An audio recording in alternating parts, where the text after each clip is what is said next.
And now on Who's Views, it's time for the latest headlines with JT and the Whotastic panel.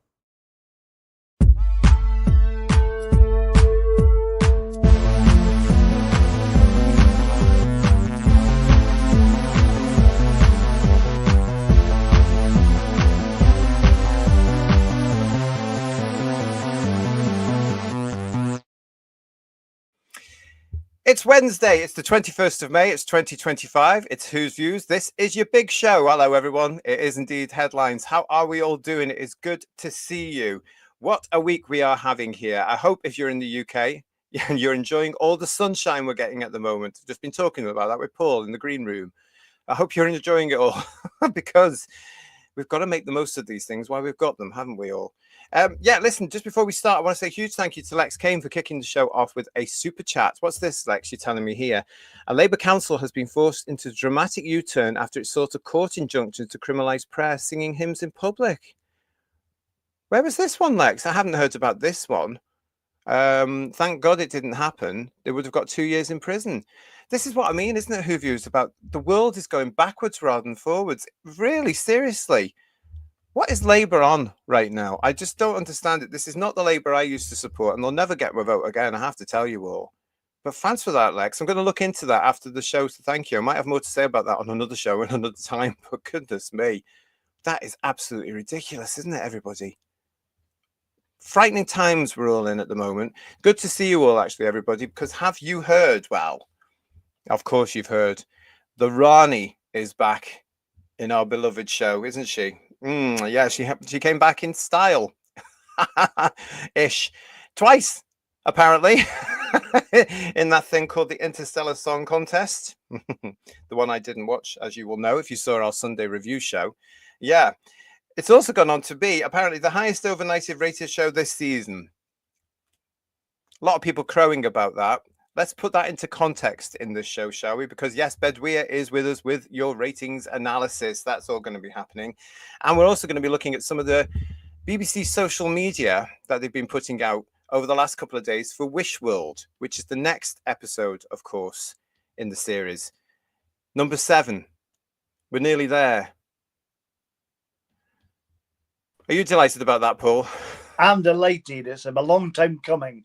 I've never thought 8 weeks could be quite so long, but it really has been. I'm telling you that. I haven't thought 8 weeks could be quite so long since the last 8 weeks we did last year. But exactly. Yeah. Hey, but there you go.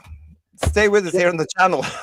Can I just say that although you missed last week's episode, I'm sure there'll be a massive recap for you, especially for you for episode 7, for the bits you missed. Well, do you know, we'll come to this in this particular show because from what the BBC have released on the pictures, I think I know what's going to happen anyway. Yeah. You can more or less see it. Listen, before that, I want to say you might be watching, you might not be watching, because happy birthday to our very own Time Lord Victorious Emilio. Yes, happy birthday, Emilio, yes. Yes, happy birthday to Emilio. And Mrs. Emilio, God love her, because she's very clever, got him a Who's Views mug from the shop. Oh, more product placement.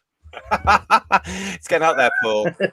It's getting out there now. We're getting there. We're spreading our wings. But yeah, so happy birthday, mate. We will see you on Sunday's show, and hope you're having a lovely day. You said you were going to have some cake today, so that's good. That's good. Cake, lovely. Yes, and I want to say a huge thank you as well to Marley854. Now, a couple of weeks ago, on the Live at 6 slot on a Sunday night, Phil came onto the show, Paul. Yes, with one of his lads, and they were talking about their visit to the Doctor Who exhibition at the Peterborough Museum and Art Gallery that's on right now, and it's going to be there all summer. Yeah, and it looks great. Yeah. I wish it was near enough for us to get down there, but I looked on the map and it's a hell of a long way. Yeah, isn't it? From where we all are. But it's a long way. But if you are near to Peterborough, or you can get to Peterborough, I would recommend going along to this Doctor Who museum at the Peterborough Museum and Art Gallery. It looks cracking, absolutely cracking. And there was an awful lot of pictures in that particular visitations that you can find on the channel. Phil took about 6,000 million of them, to be quite honest, so I had to select them. But yeah, great one. One of them was of Sutek, who is there in all his glory with glowing green eyes like this. Wow. Well, I was delighted that on that particular show to get a message from Marley854, who says, I was part of the team that put the Sutek costume and throne together. Thanks for the kind words about it, and I'm glad the interactive eyes are popular. I'd like to point out that the hand is there behind Sutek. And you can see his sleeve in the pictures at screen of 2120, so you can actually see it. Can I ask? I wonder if anyone in the chat can tell me this. Was that hand Peter Grimwade? Because Peter Grimwade was working on that particular show, and I'd love to know whose hand it actually is. If it was his, maybe perhaps. I've got this feeling it was a stagehand, and wasn't it a lady? Oh, was it a lady? I don't know. Okay. Oh, it's so long ago. I remember hearing the story at one of the conventions back in the day, and I'm sure it was one of the stagehands that were there. I'll have to look it up, but if anybody in the chat knows about it, we're going to come to you in a minute. But Marley also says to us, as I got back, said, "Oh, congratulations! It's great to see you." You know, all this sort of stuff. He said, "Thank you. It's taken us about 2 years to get it done, and a lot of that has been the research." And then he drops a lovely, lovely, lovely bit here. We've got some more Pyramids of Mars props and costumes planned for the exhibition refreshes. Oh. Oh, there you go, everybody. So, yes. So that, of course, that made Phil say, "Oh, well, that's an excuse to get back then, won't it?" Yeah, exactly. Yeah. I'm sure Mrs. Phil will be so excited about that one. Unfortunately, like the classic Who, when they used to do that every season, you get a few new characters brought in. I doubt if they'll have a Rani or a Mrs. Flood there, will they? Let's be honest. No, that's not going to happen, is it? No, that's not going to happen. No, not really at all. It's great to see you all in the chat.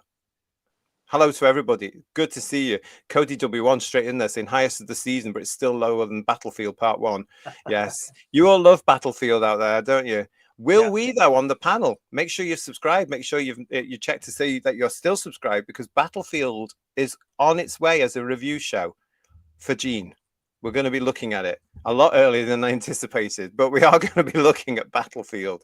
So make sure you're still with us. Stephen Braddock, it's good to see you there with your lovely Ice Warrior sketch there. That's great. Well, I called every single thing about the finale. No surprises for me. Yeah, I bet not, actually. There was an interview with Sutek's hand in Doctor Who magazine last year. Yes, it was a stagehand. Oh. That just reminds me of that. Remember the Pyramids of Mars came out on DVD and he had the interview with Sutek and he had his little rabbits back in 2003, wasn't it? Neil. Yeah. Neil before Sutek. Little rabbit. Sorry, that's me going off on one, everybody. It was really good. Mark Reeves is saying this is an evening of sanity with the Who's Views crew. I wouldn't bet on that. Honestly, we could go off on tangent at any time. And Bedouin is coming up soon as well, and he's Welsh. So we could go absolutely anywhere. Dark Hall is saying, I'm going to sell all the Doctor Who magazines featuring the 13, 14 to 15 Doctors. So if you've got any of our fellow fans out there that haven't got them, get in touch with Dark Hall. Charge them. And get all that from him. You may have to. They may have to pay them to take them away. I'd imagine that's the problem. Well, I've got some good news, I hope, for you all here, actually, when it comes to a little bit of decent merchandise, because the merchandise these days, in my opinion, as someone who's been collecting merchandise since he was, 5, is shockingly bad. And I wouldn't touch a lot of it with a barge pole. And all it is CDs and books, isn't it, really? There's nothing really, I mean, you know, we get excited when the character options thing is dropped because there's a lack for our, us as collectors, isn't there, Paul? There's a lack of really good stuff. But do you remember a couple of years ago, I got excited about this?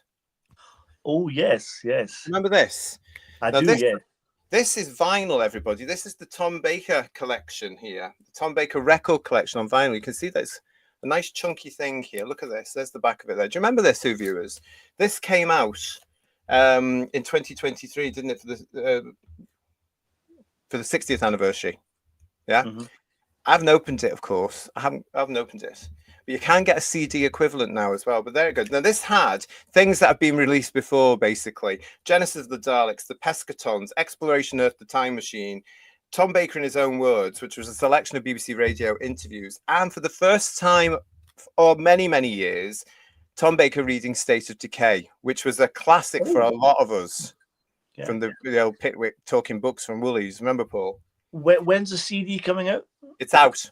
It's out. Well, that's You on can my get it Christmas now list. That off one. that Yeah, that's DVD. definitely. Yeah. Well, as I always say, Who viewers, where there's a baker, there has to be a Pertwee. And this week, I got a really nice email with a press release. Look what's coming out now. Ooh.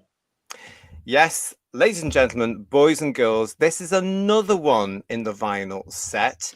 This is Doctor Who, the John Pertwee collection. Look at this. You can see again, it's quite a nice big thick tome. Oh, matron, yes.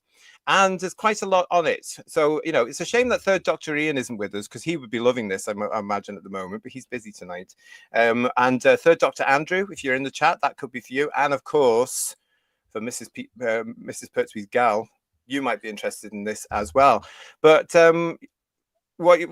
Paul's looking pensive. But I was going to say, I can guess what's going to be on it. That's why I'm looking pensive. Okay, then let's do that. What do you think is going to be on this? Well, Paradise of Death and Ghosts of End Space, potentially, maybe, which is a hard listen. as we discussed prior to this a while ago, remember? Yeah. Well, So it's turning out to be a great year for Pertwee, though, this year, though, isn't it? In the 55th anniversary of Pertwee's debut as the Doctor. Well, I can tell you that, as with the ratings game, you are wrong. You are wrong. Again, I'm wrong again. Because have a look at this. This is what this is about here. So listen, I'm going to read the press release that I got sent for you, everybody, as you have a look at this, because this is, I cross the void beyond the mind, the empty space that circles time. Eternal wisdom is my guide. I am the Doctor. Demon Records celebrates John Pertwee's flamboyant portrayal of the famous Time Lord 55 years after he made his screen debut on the 3rd of January 1970. Available on blue and green vinyl with a beautifully illustrated cover. This set presents John Pertwee narrating 2 classic Doctor Who target books, an array of John Pertwee audio appearances, and his own 1972 pop single, Who is the Doctor? Woo!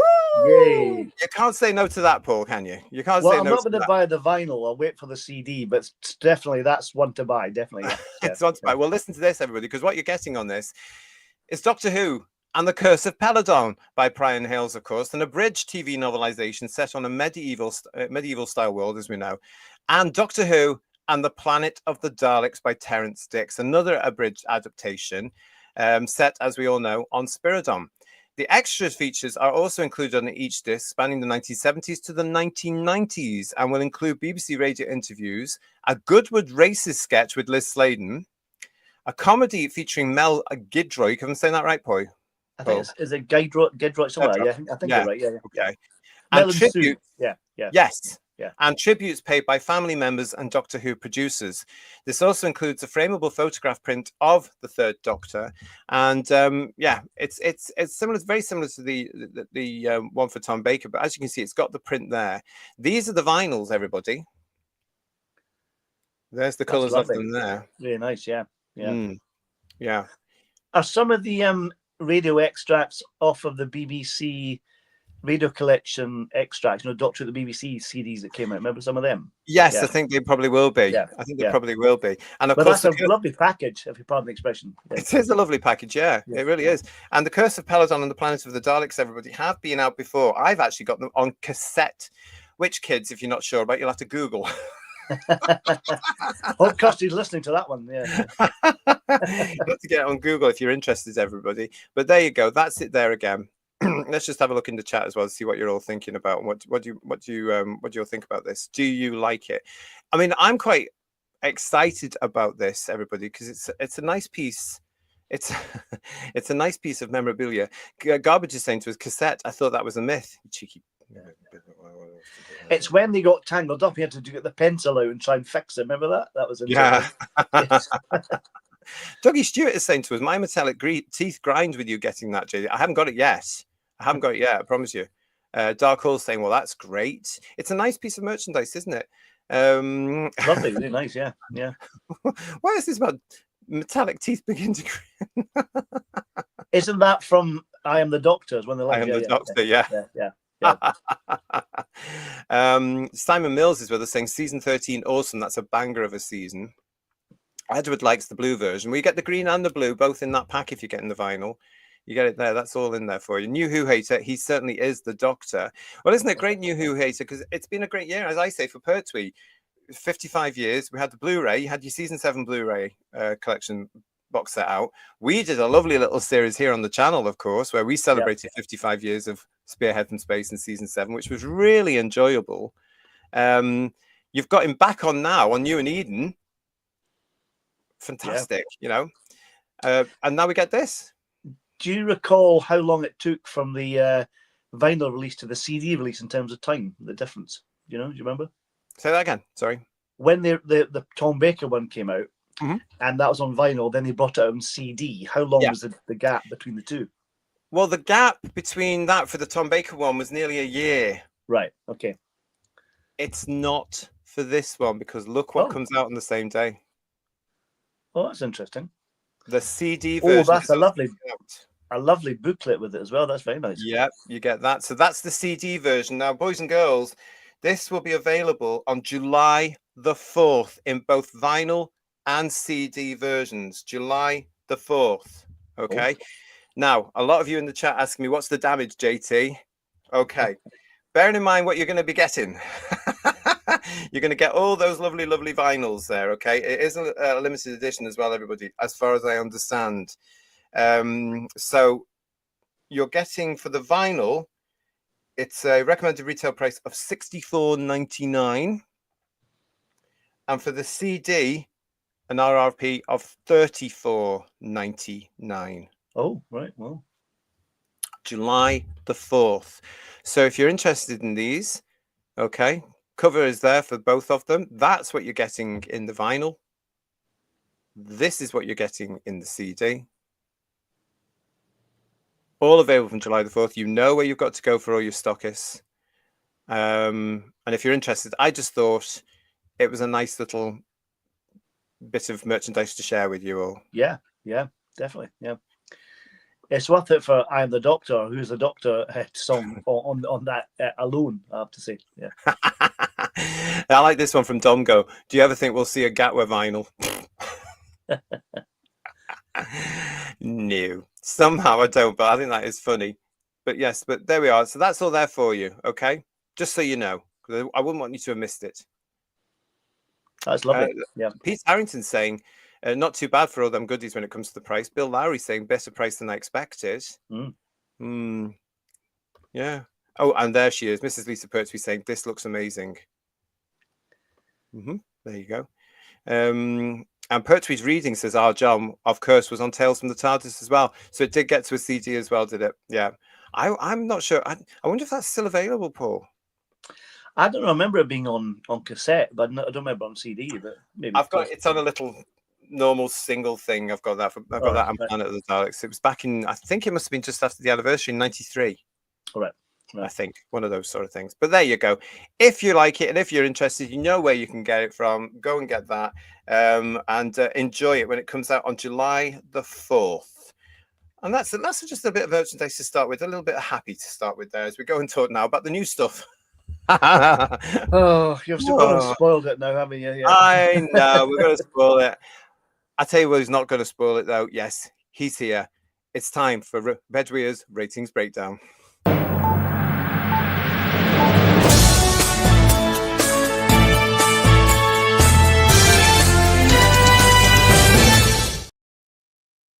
Could we tempt you with a Pertwee vinyl or CD set? Or 3? Ooh, do you know what? You might see. I used to get quite a lot of the vinyls, and I deliberately chose to try and only get sort of the missing episodes on vinyl. That kind of went out the window, and I did get Ghosts of End Space and does not always. Yeah. No. So I haven't got the Tom Baker set. If I had that, then it would be a definite purchase. But if I could get a copy of the Tom Baker, I might get the 2 of them. Well, you can still get, as I say, you can get the CD set. You might still be able to get it from some places. The Tom Baker set. I haven't seen it, so that's why I'm thinking it was. It might be out there. But have a look. It might be worth. It might be worth you looking. You know, we've got a lot of people saying hello to you. Hello, everyone. Nice to be back. Yeah, here he is again. My breakdown of the week. We've had that one already. Yeah, we've done Well, that already. I mean, this massive viewer increase. I've had to use both hands this time, so count up on all my fingers. Very good, very good. Well, let's crack on with it then, because we're going to start with this particular one for you. Here we go, everybody. Stand by your beds, because this one is your Shooty Gap with Series 14 and Series 15 episodes. Yeah, so all the episodes that we had in, I guess you call them regular series, taking out basically the Christmas specials that are kind of anomalies because it's Christmas Day, etc. So for those who aren't familiar with these line graphs, so the blue at the bottom is the overnight, the green is the +7 rating, and +28 day in purple on the top. We haven't had any +28s yet. I believe Doctor Who magazine is released tomorrow. Yeah. I'll be interested to see if any +28s are included in that. I'll be interested to see what they're covering and how they're covering it, Bedweer, compared to what you've been saying from the facts. Stay with us. Well, it was last year they invented the reach figure, which included the BBC Three repeat, and just trying to scrape as many viewers into that. Exactly. It's more of a stretch figure than a reach figure, isn't it? Let's be honest. Indeed. So this week we're going to talk about the two numbers that we have had since, which is obviously the massive increase in viewership to 2.57 million for the Interstellar Song Contest. Still not higher than 73 yards last year, but celebrate the small wins. And the Story in the Engine, the +7 for that, which came in at 2.704 million as well. So we're going to talk about those this week. Superb. It's superb. There's a few people in the chat saying to us, this one from Mudcrab, the overnights don't matter. Oh, wait, Doctor Who is back on the overnights. But we've had a lot of that since Sunday, haven't we? Suddenly everybody started to say, guys, oh, look, it's a big, and it was important. It was relevant again. I wonder what will happen when it goes down this week.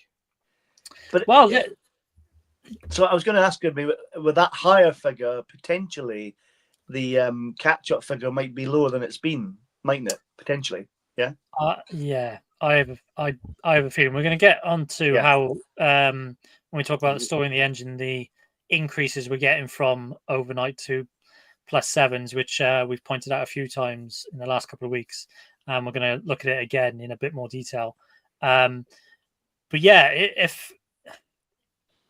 if that number, the number of people that are watching it overnight, it's going to take, I think Interstellar Song Contest will do pretty well on catch up, but I would expect that the people that wanted to watch it did watch it on the night.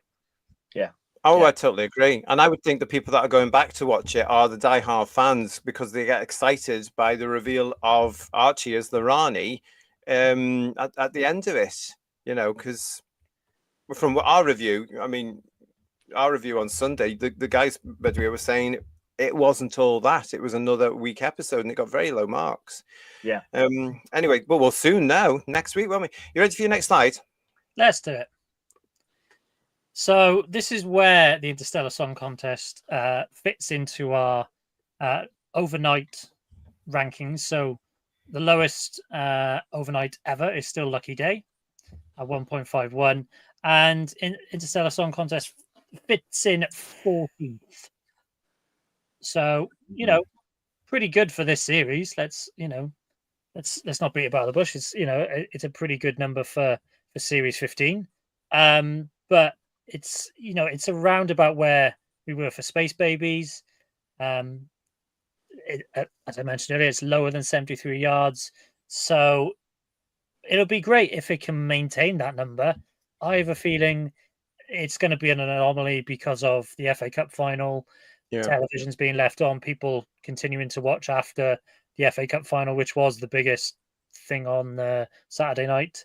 Yeah. And then you'll also have people tuning in ready to watch Eurovision. So, friends of mine who had Eurovision parties were getting together, around 7 o'clock, ready for Eurovision to start at 8, and they turn in their television's on to BBC One, that's going to count as a view for. Of course, it is. Yeah, they're all in the kitchen having drinks. It counts as a view. So my expectation is that this is going to be an anomaly like we get on Christmas Day and similar things. But hey, maybe I'm wrong. Maybe it was that good an episode that 2.5 million people will tune in again next week, and word of mouth will spread, and people will want to check out the finale. I think the anomaly might change potentially with the upcoming, if it's going to happen, regeneration. If that's going to happen, there may be an interest in that, but they're not promoting that at the moment, which just seems really weird if that is the case. No. Yeah. In fact, this week has been very subdued. We're going to be talking slightly about that tonight on the show, so stay with us, because it's a little bit sort of, for my liking, a little bit quiet. Matthew Burrows is saying, I am so glad I did not watch this. Carmen wants to know, is this the finale this week? No, this is the first part of the finale. So this is Wish World coming up this Saturday, and the Reality War, which is the big end of season episode, is next Saturday, Carmen. Okay. Killbot is saying, Dugadoo is the best thing to come out of this train wreck of a season. Now, in case you don't know, Bedweir, that's a load of Muppet type creatures who are supposed to be aliens. Yes, the official channels did share the full version of their song. So they did. Yeah. I scrolled up. I've got this as well. Cody agreeing with you as well. It was FA Cup and Eurovision, nothing more. And Doctor Who did dip, actually. What's it called? The FA Cup was here. Then it dipped for the Doctor Who, and then it went up for Eurovision, which is sad. Before we can carry on, hello to David. David Shaw is with us, saying Doctor Who was great this week. What an episode. Plenty going on, and the big reveal made me jump. David, I'm delighted that you enjoyed it and it gave you what you wanted. That's brilliant. And the big reveal. And I'm glad that you're not listening to the fan bases and stuff like that, because, we knew it was the Rani last year. I'm glad you had a nice surprise. But well done, David. Well, that was the best bet, to be honest, of the whole thing. That and Susan. That was it, yeah. Apart from the bi-generation nonsense. If the overnights don't matter, why are the Shields saying they do suddenly matter, says Stephen Braddock. Well, let's see what they say this week. John Steve saying to us here, reverse the viewing figures of the Gatwa polarity. Very clever. Polarity. And Domgo saying, story in the engine was seen by less people than my local Gallic news bulletins. Goodness me. Goodness me. I think it will maybe just scrape to 4 million, says Andy Gladhill. Well. I don't think it will. But we'll look at that in a little bit. Yeah. And Pete Harrington's with us saying there will be an audible dropping off that cliff for the overnights this week. Very probably. Again, we'll have to see, won't we? I mean, let's bear in mind that the lowest, if you put the first slide back up again, JT, the lowest overnight that we had last year was The Legend of Ruby Sunday, which was the penultimate episode. Okay, that did follow Rogue, so that probably had something to do with it. But, when you're starting to get into series finale territory, the penultimate episode last year was the lowest. So, we could see an equally steep drop. Is The Legend of Ruby Sunday the one that had more potential than the rest? And is that the one that I said if everything had been written that way, it might have worked? I doubt it, because The Legend of Ruby Sunday was the only episode last year I watched. I was bored to tears, and then this weird dog showed up at the end claiming to be Sutek. Yeah, it was the build-up to Sutek arriving in the previ's episode. That was the one that I think you were referring to, not the last one. I think. I can't remember. I could be wrong. That's what I think. Well, you could be. I've only watched it once. Never watched them again. Okay. So we'll go to slide 3, Bedweir. Is that right? Yeah, I think we're on 3. So if you think that this overnight increase, that massive jump up to 2.57 million, has improved things. It has a little bit. So we put this slide up last week to show that Series 15 is the lowest rated in terms of overnights ever. Column on the left-hand side is all the 2005 series onwards. And we're still, pretty low down when we compare it to all of Doctor Who forever. Even that additional 980,000 viewers and hasn't really nudged the this particular graphic up too much. So one episode's not going to reverse the trend, I don't think. These are interesting stats, isn't it? And we must point out as well that these are all down to actual proper figures, not doctored in any way, because Bedweer doesn't really care. So it's all maths, and it's from the official data and put into the graphs for our show. I like this from Matthew Burrows. Is one of my favorite carry-on quotes, guys. Is this one? I was once a weak man. Well, once a week is enough for any man. And that's it's true with Doctor Who. We were once a week on one time. This is too much now. Bill Lowry, are the next 2 episodes sandwiched between 2 major events? No, they're not, are they, guys? As far as I'm aware. Yeah, I don't think so. No. Certainly, this week's episode is a standard episode with a load of tap before it and a load of tap after it on the BBC. Editorial comment. This era, says John Steed, has had the lowest 10 episodes ever. That's nothing to shout about. Isn't that true? That's true. That's true. And he's here in the chat. Third Doctor Andrew is with us. Hiya, JT. I'll be getting the Pertwee set on LP and CD and whatever other versions they want to sell me. Now that's a fan. That's what you do. I'm going to say that. Yeah, exactly. Yeah. Well done, you. Well done, you. Thank you so much, everybody, for joining us again in the chat this evening and joining us on the show. If you're new to the channel, please subscribe to the channel. If you're not new to the channel, as ever, please make sure you are still subscribed to the channel. Hello, Just Jordan. How are you, darling? How's your dad?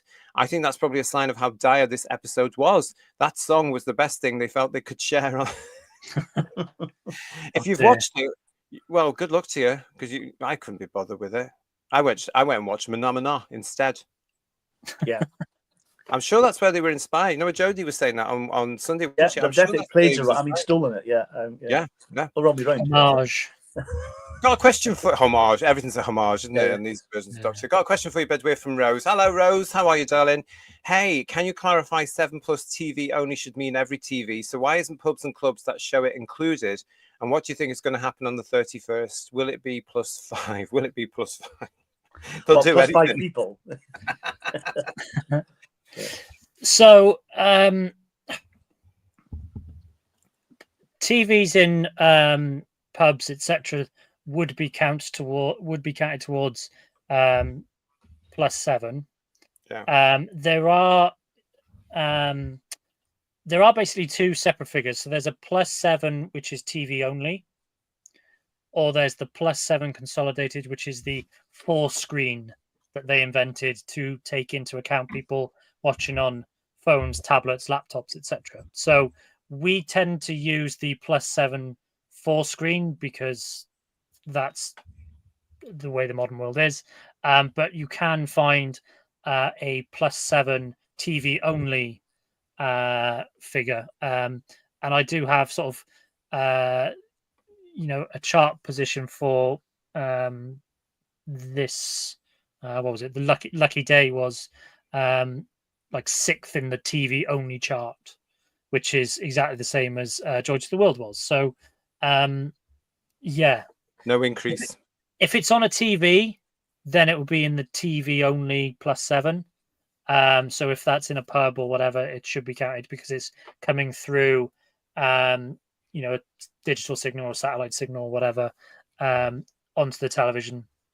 The 4-screen is for those watching it largely over an internet connection because they're watching it on their phone or their laptop. Or basically, Rose, it's scraping the bottom of a barrel and grasping at straws to justify the BBC's existence and all the money they're spending on external producers making shows. It's not even that. It's just a weird differentiation between people that watch television and use their phones to do that now, which is supposedly the modern way. But when you compare the 2 numbers, it's not a massive difference between the 2. I don't know about you guys. Maybe it's just me because I'm an older gentleman. But I prefer to watch it on television. I don't like watching it on my phone. I've tried. Oh, no. It's not for me at all. I mean, how can you watch anything on a phone? I mean, look at the size of the thing. Yeah, I mean, exactly. that would drive your eyes mad. The same with all these, these iPad-y things and all this, or even laptops. No, you need a proper telly.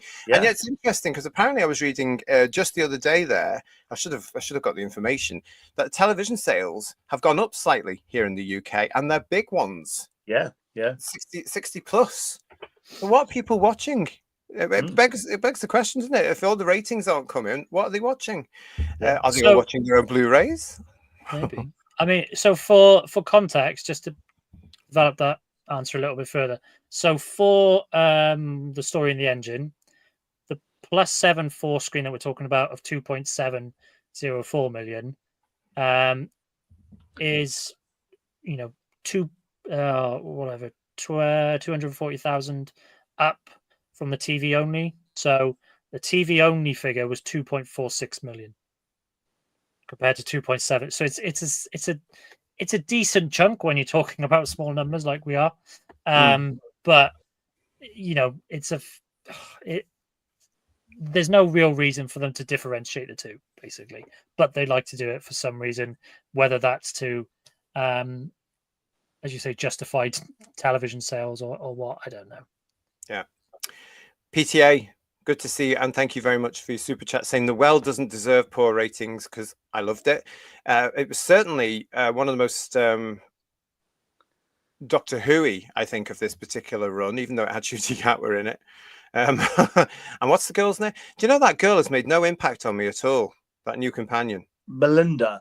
Thank you. No impact at all. Anyone else in the chat? Or he calls her Belle. I keep thinking he's calling her Bill when he says. But I don't feel like she's actually in it. Yeah, she's not. No. Do you know what I mean? She hasn't had any impact on me at all. Thank you, PTA. Yeah, The Well, yeah. And we've got another one here. Thank you, Digby. Thanks for your sterling work, Bedweer. Given that Saturday's episode formed a dip between the football and Eurovision, how long can this show stay in its current slot, if it ever comes back? We're going to be talking about that a little bit more in this particular show as well, because there's a lot of speculation going on at the moment, guys. Yeah, I mean, if you want, I can go into it a little bit. So, yeah, let me bring up the numbers. So the FA Cup final, where was that? Wasn't that 7 million or something? Yeah. Overnight. Anyway, we're talking about overnights there. I think I've got from where's my notes from Sunday? Here we go. The FA Cup final I've got down as 11.6 million. And then you told me it was down. No, that was Eurovision. So FA Cup final, 11.6 million. Eurovision was 6.7 million overnight. And you told me that was down 7.6 million on last year.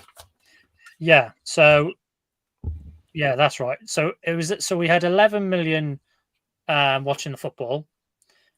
Then it definitely drops quite a bit to drop down to 2.5 million.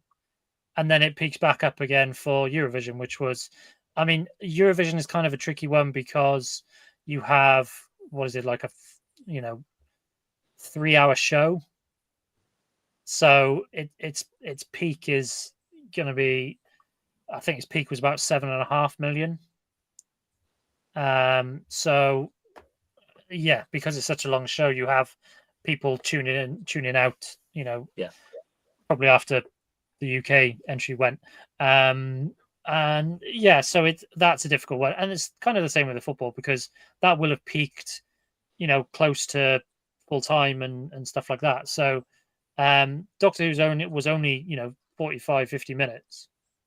It would be interesting to see a more specific breakdown of 15-20 minute slots to see how much, because these numbers that we're talking about are averages over the duration of the episode. So it could be that you've got a load of people that tune into the first 5-10 minutes because they haven't changed the channel over, and then 5 to 10 minutes before the end because they're tuning in for the next program. But there's definitely a drop and then a pick back up. So it's not like it's a massive win for Doctor Who. It's not, or the BBC, or Bad Wolf, or Disney Plus's investment, really. Dan Drew Tales, hello to you.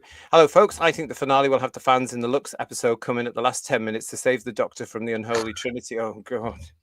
Honestly, God, when you hear these suggestions, years ago, I think that's nonsense, but now that could happen. It's true. It's true. We are that far down the ladder now. It really could. Richard Brooks, the finale will feature an army of people who have been employed by UNIT because they bumped into the Doctors once riding to the rescue of weaponized segways. Yeah, that's very true. So Sydney Rough Diamond, hello, sir. Ruby was a better companion compared to Belinda. At least I remember parts of Ruby. I don't remember anything about Belinda. And Jordan C saying, I get like she was coming across to me in the most recent episode, but then again, it's too late now. And Pete Harrington also saying Belle's presence is lackluster for me. She just isn't. I will forget her. But like I said before, it's really weird that like you're saying, Matt. Belinda who? I'll forget her. Yeah, it's interesting that she was the new companion. She's in 3 episodes. It was episode 4. They brought Ruby back, and she was hardly in it. It's not a great way to establish a character by bringing the old one back mid-season. That's a bizarre thing to do, isn't it? You know? Yeah. And why they would do that? They should have just kept Millie on for the second series and just had a 2-series companion. Really, that was. I mean, God. Josh H. The BBC should put Doctor Who on every 2 years when there's a major international football tournament. They're banking 1 million plus viewers per week, and then they should be getting. That's a good one. That's a good one. I like that, Josh. Well done. Okay, so where are we up to? Great to see you all in the chat. Keep it coming. Keep it going. Poor PTA, don't say that to me, please. Please. Oh, he's the third member of the Unholy Trinity, no doubt. Yeah. I'll bet. Yeah. Don't give me nightmares, PTA, honestly. All right, let's get back to the ratings results then. So where were we? We've had that one. That was your season. Yeah. So now we're going on to this one. Yes. So again, like we always try and do on this channel, we try and provide more than just the raw numbers, as other reporters might. And this does kind of demonstrate that a big chunk of the audience were watching BBC One for the Interstellar Song Contest. So it's, again, a massive jump, similar to the jump in the raw number. So nearly 25% or a quarter of all the televisions in the UK were tuned into the BBC One. Whether that's deliberately for Doctor Who, or whether that's because they've just watched the football, or in anticipation of Eurovision, who knows? But even with that big jump, it's still below 73 yards and below what Space Babies achieved. So, if we'd been at this consistent level of around 25%, as we saw when we talked about Gladiators season 2, when we started our shows talking about the ratings and making that comparison, we noted the Gladiators sort of fairly consistent overnight share around the 25%, but for Doctor Who it's trended downwards. And apart from this, again, which I think is going to be borne out to be an anomaly based on what shows were before and after it, it's not. I mean, they'll take this victory and run hard with it, but let's see if it maintains it next week. I'm not sure it will. I'm not so sure it will either, because like we said, there's nothing around it to sustain it. Rory and Cheryl, you may laugh at this. Dimensions in Time rehash by RTD incoming. Paul and I were just talking about that. I'm punching the air with excitement with that one. So we might talk about that a bit more once I've had some Valium on Friday. Andrew Swanee, nice to see you. Welcome to Who's Views. Hope you are well, mister. Do you think we could get Perry, since she was one companion during the Rani episodes? I think we could get anybody right now, to be quite honest. Well, we've got Mel, so she'll be getting some reference to Time of the Rani, no doubt. Yeah. I mean, I was Dimensions in Time, because she's doing that as well, isn't she? So yeah. Your discussion on Sunday terrified me. The thought that they brought Carol Ann Ford back just to regenerate her, and like that would just be. Yeah, let me just clarify that. If you haven't seen our show where the guys reviewed the Interstellar Song Contest yet, that was me theorizing, because anything, as far as we're all concerned now, is possible in this show now, because they don't seem to care anymore. Yeah. Everything's on the table now, isn't it? Let's be honest. Yeah. And I've got this terrible feeling that they've just brought Susan back, played by the lovely, the gorgeous, the one and only Carol Ann Ford, just to regenerate her and prove that she is a Time Lord, because we never knew she was a Time Lord. She's a Gallifreyan. Yeah. Anything can go now, Andrew. So I reckon we could get Barry back at some point. I reckon we could. Yeah. Anything's game. Andy's saying to us, RTD should not have made the spin-off show. Instead, he could have had 2 times 10 episode seasons and 3 Christmas specials. That would have given him more time to develop characters over time. Even though the thought, Paul, of watching a couple more of these things. Yeah. Andy's right. He's probably right. I'd rather have that than the war between the land and the sea, because that sounds even worse than this. And we've got to remind ourselves, haven't we, everybody in the chat, that it's coming, because we all keep forgetting, don't we? Yeah. Well, we've all forgotten it. It's that hubris he came in to the job with, of, this is going to be a, multiverse of Doctor Who stories and spin-offs everywhere, and it's all going to be great. And actually, yeah, I think he should have just committed to slightly longer series and an extra special, and not try to come up with a spin-off that nobody wants or cares about. But the fact is, we can now look at this. I mean, we were looking at this in 2023 anyway, weren't we? But they were running before they were before they could walk, because they were so convinced this was going to be a massive hit for them again, a huge hit, and it's going to be like this. And they tried to repeat the magic times they did when they came back in 2005. Oh, you've got Doctor Who. Oh, you've got Torchwood. Oh, you've got the Sarah Jane Adventures. They tried to repeat it all, didn't they? Yeah. But even that, they bed the show in for 2 and 3 years, really, depending, didn't they? Before they did. They really should have filmed season 1 and then got a gauge of the reaction to that, and then regrouped and did season 2 differently. I think, to be honest, but I reckon that's down to them getting the money investment from Disney and having to spend it within a particular Disney's production lines, obviously. But that's all the stuff that's going to come out in the wash, and by God, we'll be here to talk about it when it all starts to come out over the next year, 2 years, whatever. We've got some great conversations coming for us here on Who's Views, everybody, as everybody starts to wash their laundry in public. Mark A writes with us, hello.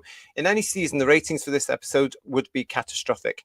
The fact they're being celebrated in some quarters shows just how far Doctor Who has fallen. Do you know, Mark, I was thinking about that myself, and I was thinking about the fact that, if people are looking at this stuff, no offense to you if you like it, but if they're looking at this thinking this is one of the best things on television, it shows how dumb television is now. Because if you compare this stuff that we're getting now, which is alleged Doctor Who, to the stuff that we got with, I don't know, Eccleston and some of the Tennant stuff and even some of the Smith stuff, there's no comparison, because some of that was really good quality television. Yeah, definitely. So I'm going to be cruel. Some of it was rubbish, but some was good stuff. Michael Hallett, but back on next week. 2 more episodes to go, my friend. And Kirsty's saying to you, stop making dimensions happen, Paul. It's already happened. I wrote to Russell to get it done. That was my fault. Yeah, it's me. It's me all along. I'm Russell T Davis. Oh, it's not me. So correction there, because Michael's just let us know what he wanted to know is Britain's Got Talent back on next week. It is. Back on Saturday. Yeah. So additional context is that basically ITV offered nothing up against the BBC One Saturday schedule, because they finished the football and then just showed some repeats that nobody really cared about. So Doctor Who was unchallenged in its slot, basically. And it's still only got 2.57. We're going to come back to Bedweir's rating in a minute. Trying to get through some of you in the chat, obviously. Richard's got some great news for us. My copy of the Doctor Who Monster book from 1975 arrived today. Poster intact. It's a great read by the master himself, Uncle Terence Dix. Well done for you for finding one of them. I hope you didn't pay far too much for it, and I hope it was a reasonable. But I'm glad it's a lovely copy. I love the back cover, all the Target books on the back. That is lovely. So nice. Yeah. Well, I'm glad you've got that, because you're going to need it for one of our future shows, Richard. That's all I'm saying. But yeah, great find, mate. Well done. And Jordan C. Now, this is something you're never going to hear much about on this channel, I tell you. Yeah. Jordan C. is saying to us, Jodie's era is way better than Shooty's. Stands back in amazement. For me, she used to use the Sonic. Had a costume. She spoke like the Doctor, although in a weird accent. She felt more like the Doctor to me. Shooty, he has something missing. All I can say is, what the flux? Yeah. Go and stand in a corner. What are you doing? I mean, she did feel like the Doctor, but she felt like the 10th Doctor, but never mind. Yeah, that's true. That's very true, yeah. Well, apparently, she has said, hasn't she? She was influenced by Tennant and Smith. Well, I saw a lot of Tennant. Did you? Yeah. I didn't see anything, thank goodness. Matt 532, I think Susan would have been too young to be a Time Lord and just Gallifrey. The fandom is out there. We've been saying for years, it was never established she was a Time Lord. Yeah, it was established she was a Gallifreyan, but she may not have got through the academy like the others did. There's always a thing that always gets me with that.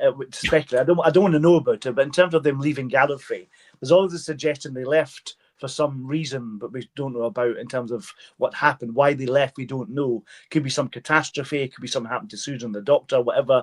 It wasn't just because he was bored. They left for a particular reason. I don't want to know what that is. It's much more interesting in my imagination. You know what I mean? So, well, it's part of the mystery. It's called Doctor Who, for crying out loud. Yeah. And yet this generation of people involved with it seem to think that everything has to be explained. Yeah. It really is talking down to the audience, isn't it? And, you know, I've been saying this for a while now. Why is everything explained? Why can people not connect the dots for themselves? Will Susan regenerate into Idris Elba, says DC Game? Anything's possible. Well, it'd be Sam Smith, I'd imagine, or something like that. Stand in the corner for mentioning that weirdo on the show. The Carcass with your lovely bears there is saying it's making sure that the main program is working before the spin-offs. That's what we call common sense and good business sense. Something that this lot lack, honestly. And JFO is with us. This is something we were talking about. Russell was fine giving the Rani a normal looking sonic screwdriver, but couldn't give the one to Shooty because it looked, quote, too much like a gun. Really, RTD. We are going to be looking about that. We might talk about it in this show. We might talk about it in Friday's show, but it was bloody typical of them, isn't it? Absolutely typical. Because I saw that and thought, what the hell? I'm surprised you not got a sonic lipstick like Sarah Jane had, to be honest. That's more the Rani, isn't it? Let's be honest. Yeah. Lex, thank you for your super chat here. Coming up in June month, Jaws is 50 years old. Jaws, classic film, one of my favorites. I have watched that film so many times. It's unreal. Great film. Yeah. Great film. I'm hoping they're going to release it on the cinema because it's like I said to some friends the other day. I never saw it. I've never seen it, guys, at the pictures at the cinema. Jaws. Never. I saw Jaws 2 when it came out in the cinema, never the first one. See, I was too young. Yeah. Well, supposedly the reason that Jaws was such a big success in the US was because that was the summer that cinemas started getting air conditioning. Oh, no, really? Well, 1975. Yeah. So cinemas were starting to get air conditioning, and it was a hot summer, and going to the cinema to watch Jaws was a nice break, and it was a great film. So. That's great stuff there. But thank you for that piece. I'm really looking forward to it. And I was also looking at investing in another version of the Blu-ray. Honestly, I think every 10 years I have to get another version. Moira is with us in the chat. Moira Goddard, nice to see you, Moira. I gave up after Dot and Ethel, but listening to your shows, it sounds like they're just throwing things into the show, hoping against hope that something will work. Well, yeah, I would say that's right. Wouldn't you guys?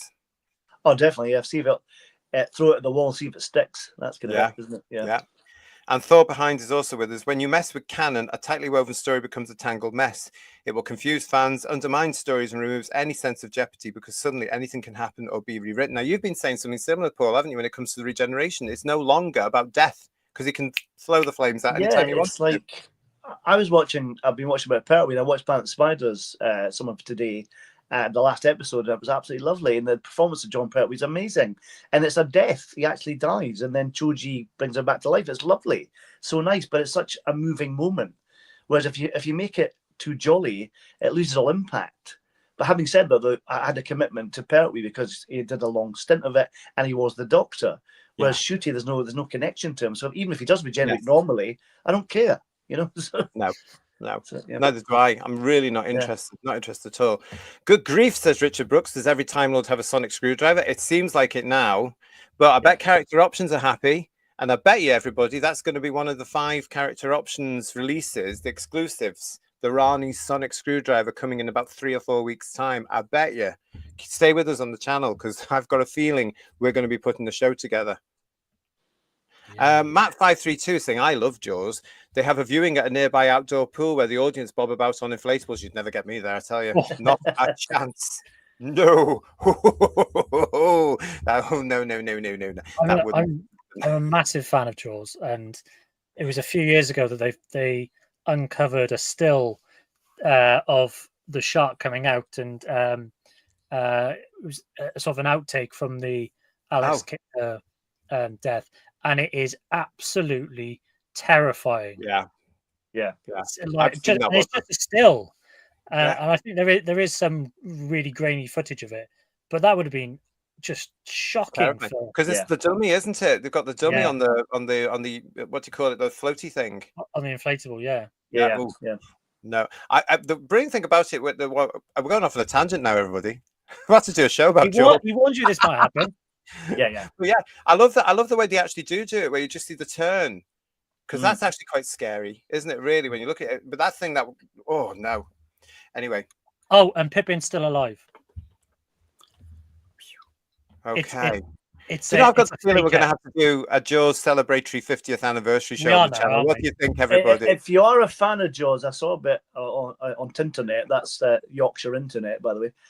And I saw this article about Robert Shaw's son doing a play about he's playing his dad in a play, which looks fascinating. Yes, I think it's called The Shark is Broken, and it's the three actors.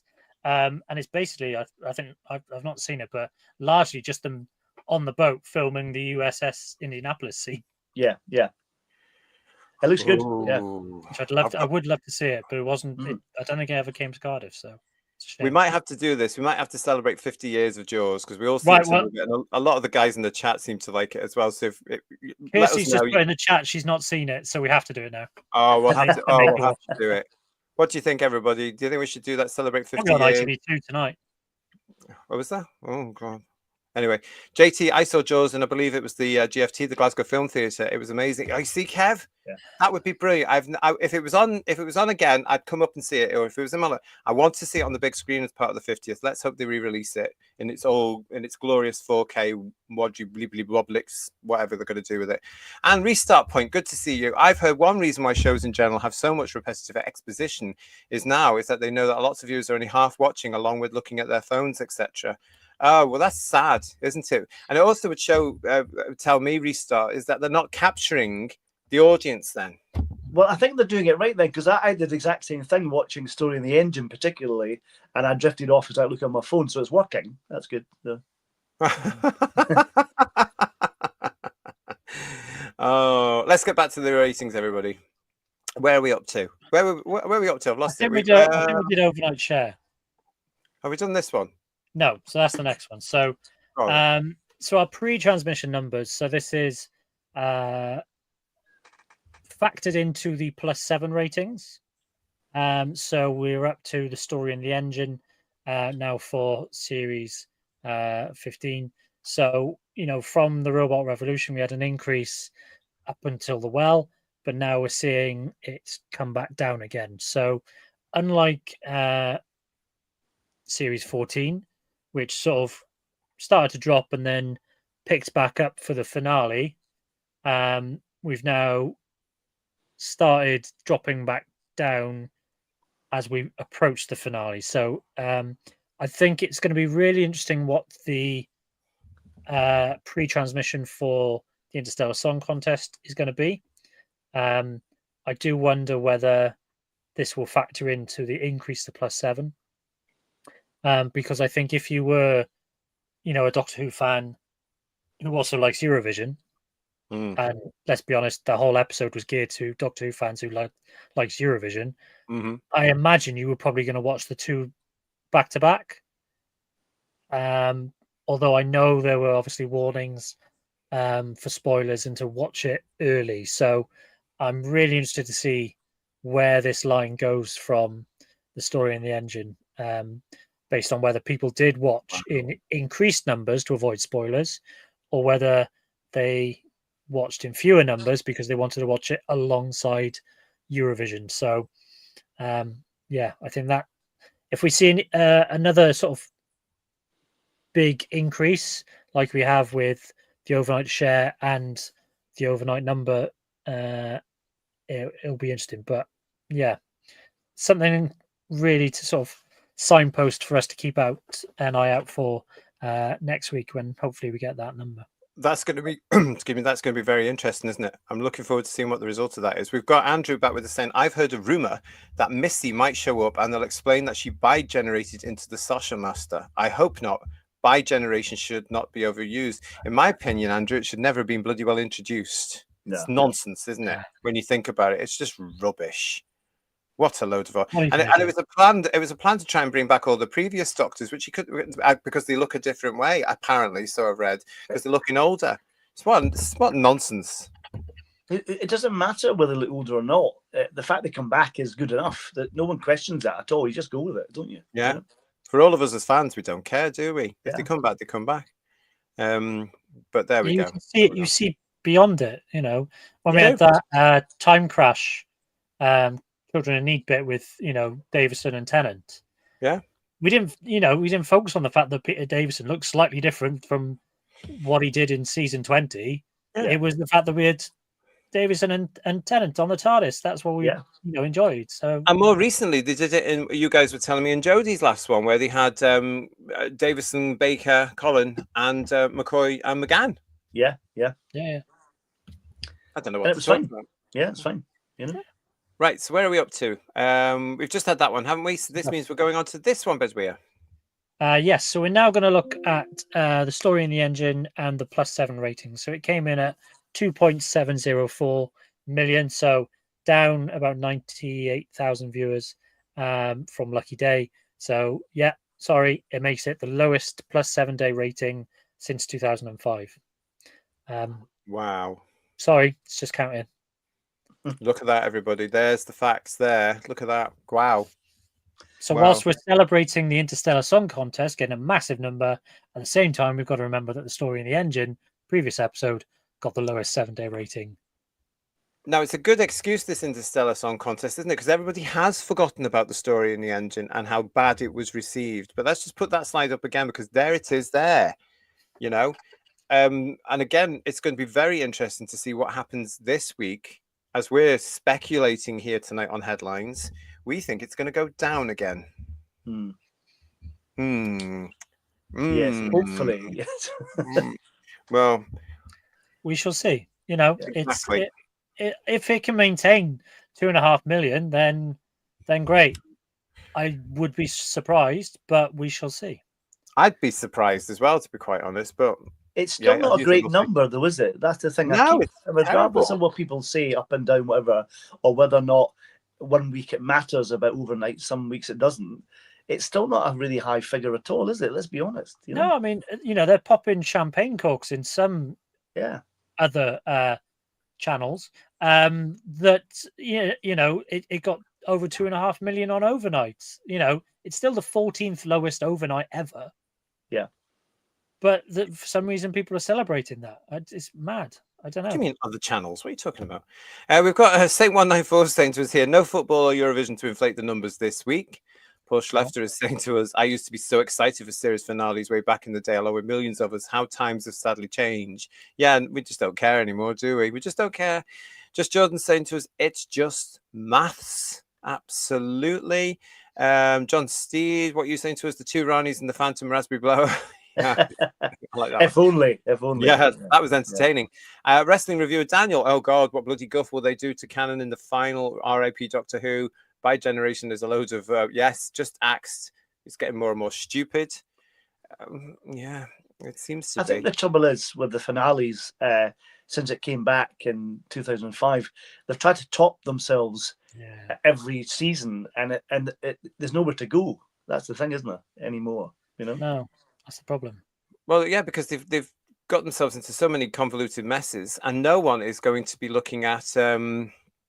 They're not going to rewrite each other, because RTD had the chance to just ignore everything Chibnall had done and write the Doctor, and he couldn't be bothered. He couldn't be bothered because he's doubled down on it. In fact, unless you're going to surprise us in the finale, you never know. Well, the last one is called The Reality War. We'll be talking about some of that in a minute. Lex, thank you for your super chat. Jaws will be re-released in select Scottish cinemas from August the 29th to September the 4th. Oh, well, thank you for that, Lex. Thanks for looking that up. View and the Glasgow Science Centre. The Glasgow Science Centre. I've never been there to see a film. That'd be interesting. It's great. It's a great venue.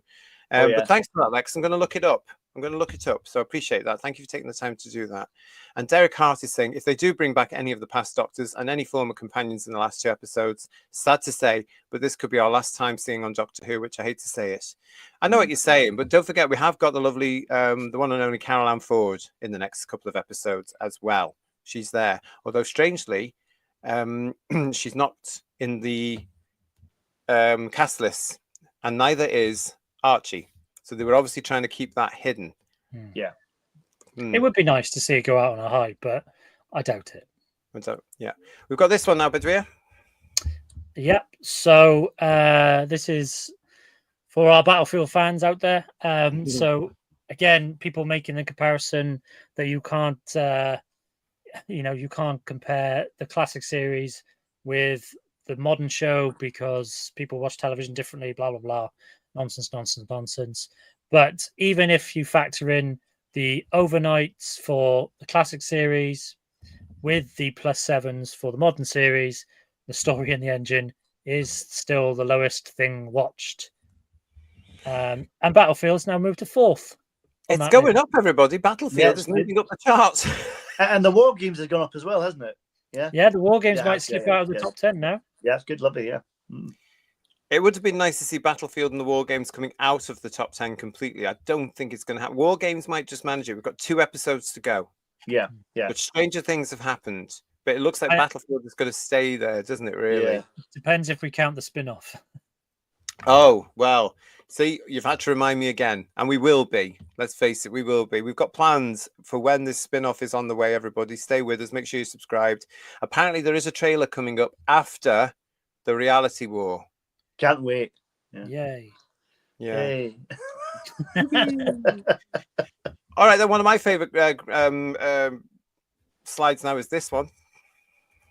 Yes, so this is our cumulative bar chart where we have our overnight numbers in blue and then the additional numbers added to that to get to our +7 in green.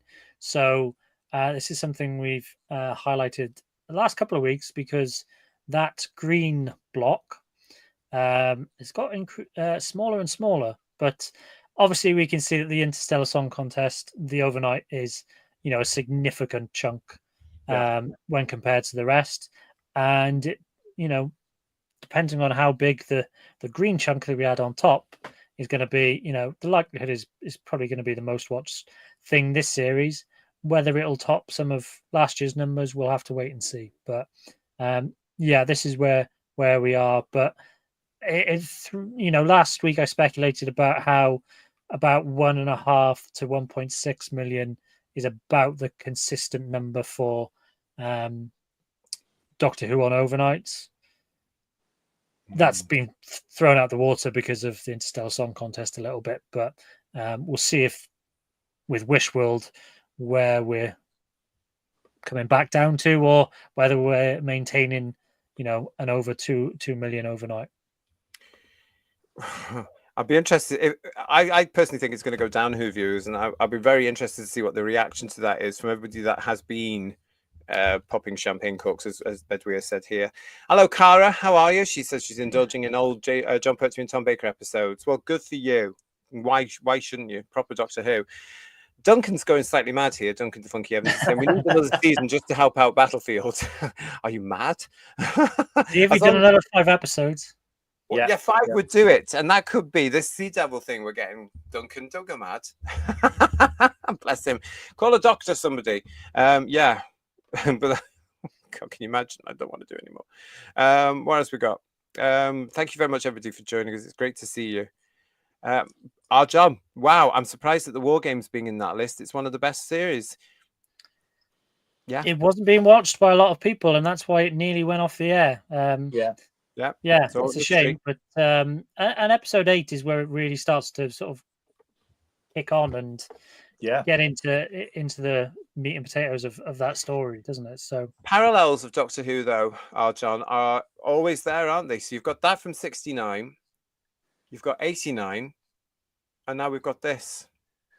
I think the thing about it is viewing figures aren't always a kind of demonstration of quality, is it really? But in this case, I'll make an exception for this series, Yeah. Well, the fact is, back in 69, the people that were watching it then, which we now know were fans, were loving it. Yeah. And that shows you that the ratings matters even more then. 89 fans are thinking, oh, it's turning, it would have needed those extra couple of seasons. It's turning. And now, as we all know, it's the other way around, where the fans are saying, get it off, and the BBC loves it. Yeah. But the parallels are always there. What we got here, Doctor Who fan 001. It is nice to see you. It won't reach 4 million. I don't think it will. Not given the increases we've seen throughout this year. I don't think it's going to. It's unlikely to top 4 million. We might be wrong. We shall wait and see. Bedweir is the Bobby Ball of Whose Views, says Lex Kane, making numbers and facts fun and educational. Keep up with the good work. Thank you, Lex. Richard Brooks is saying to us, I love Battlefield, but not enough to foist another season of this trash on anyone. We've had a lot of love for Battlefield ever since, of course, the late, great G. Marsh passed, and we started to talk about that. Just to remind you, we are going to be reviewing Battlefield very, very soon as this nonsense is out of the way. In fact, I'll tell you, we're going to be doing Battlefield, and the long-awaited Whose Views review of the Sea Devils is on the way as well. And that will finish off our Silurian and Sea Devil season that we started last year. I'm very excited about that. Having seen it the other day as well on You and Eden, the Sea Devils again, I found myself just going, got to watch this all now. It's brilliant. Can't wait It's to a cracker of a story. One of my favorites. And it's Pertwee's in his elements, isn't he? With all his throwing himself into boats and what a guy. Hovercrafts and all sorts of stuff. Yeah. Rock on, Bedweir. Said poor Rose. All right, so now we've got this one. Yes, so this is a continuation of the previous graph where we saw that the bulk of the +7 rating is made up of the overnight figure. And we're going to keep banging this drum because people still keep trying to argue that the overnights don't matter. Well, here it is in maths and numbers that, the latest story we have is the story in the engine, and the +7 rating, well, nearly 60% of that number is made up of the overnight figure. So sorry, everyone, the overnights still matter. And what I think is really interesting is I don't know whether many in the chat will have seen that Tim Davie did a speech about the future of the BBC and how they were talking about moving away from linear channels and becoming more of a streamer and focusing on that. But a show like Doctor Who and the word from the BBC is that all they really care about is how many people it's pushing towards the iPlayer and stuff like that. Well, the bulk of its +7 rating, as we're seeing, is still coming from linear television and the overnight number of people sitting down and watching it on the night. Nearly 60% for the story in the engine, and consistently above 50% for every episode this series. So, where's the logic in that? Mm-hmm. I mean, I guess if you do take linear television off, then they have to go to the iPlayer to watch it. But how many people are actually going to make that effort? If you haven't seen that article, stay tuned because I've got it here and we're going to be looking at it in just a minute. That'll rattle some cages, I'm sure. And then you can talk about it, Bedweir, as well with the stuff that you've been doing. And we've got this particular one here for us now. This is the increases from overnights to 7+. Yeah. So again, a development of the point we've made last week, where we highlighted that the increasing number from overnight to +7 was dropping, and I thought I'd put together this little line graph to really show how stark this is. So from Joy to the World, which obviously is a Christmas special and slightly different, but that dropped for the Robot Revolution. But since then, all 5 episodes, the increase from overnight to +7 has dropped, and this also is made up of those that watch it pre-transmission as well.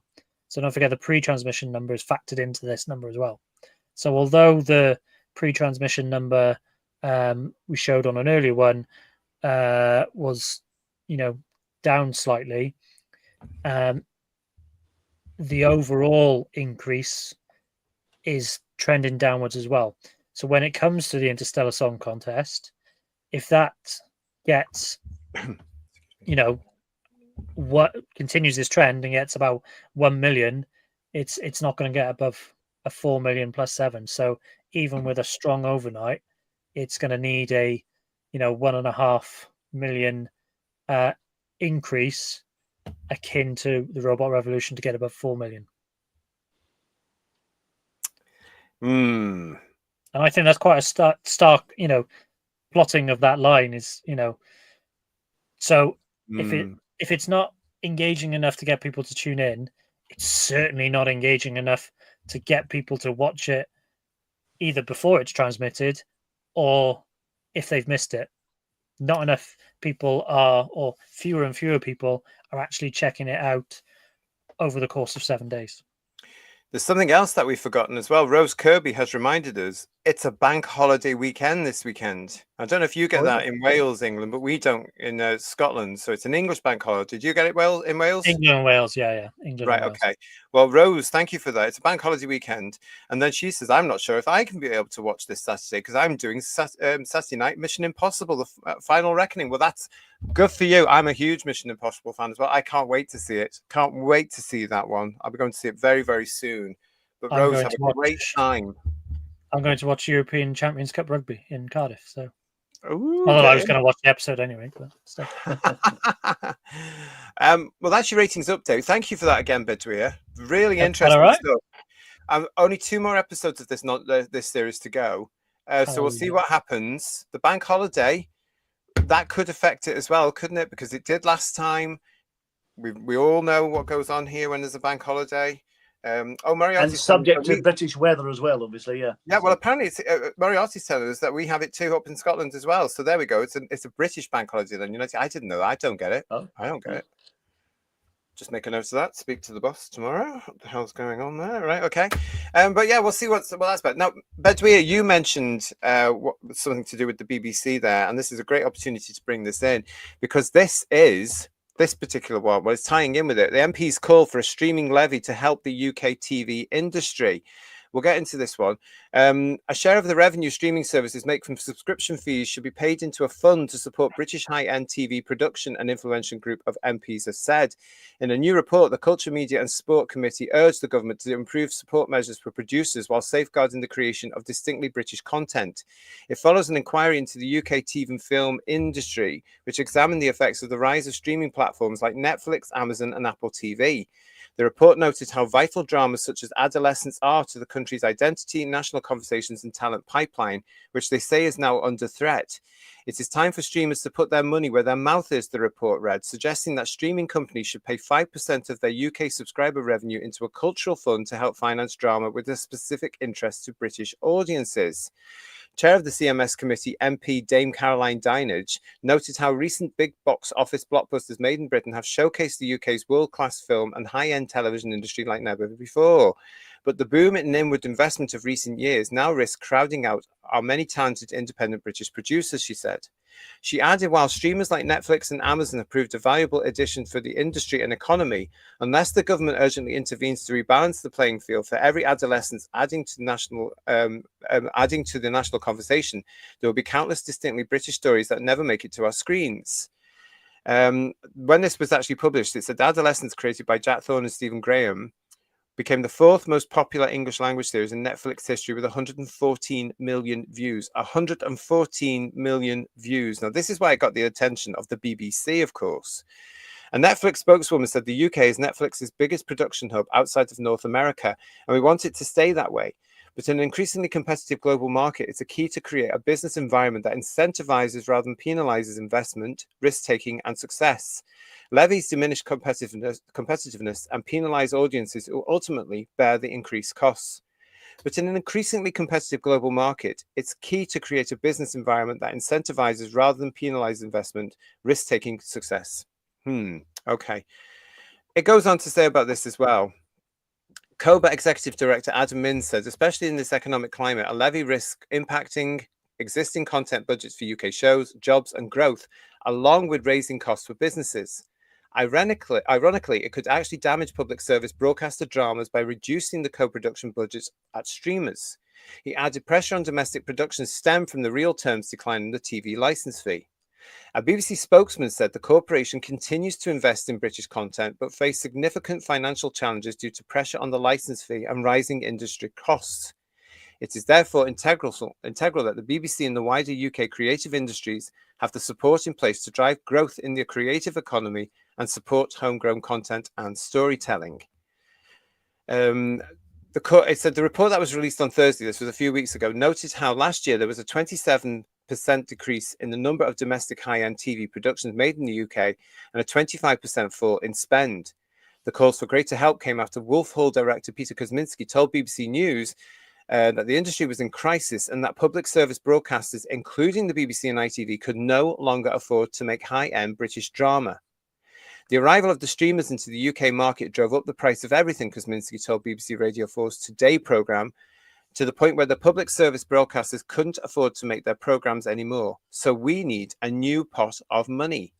He underlined how 17 other countries in Europe have imposed a similar levy so that public service broadcasters can stay in the game. Speaking on the same programme, former BBC One controller Peter Fincham replied, saying he did not agree.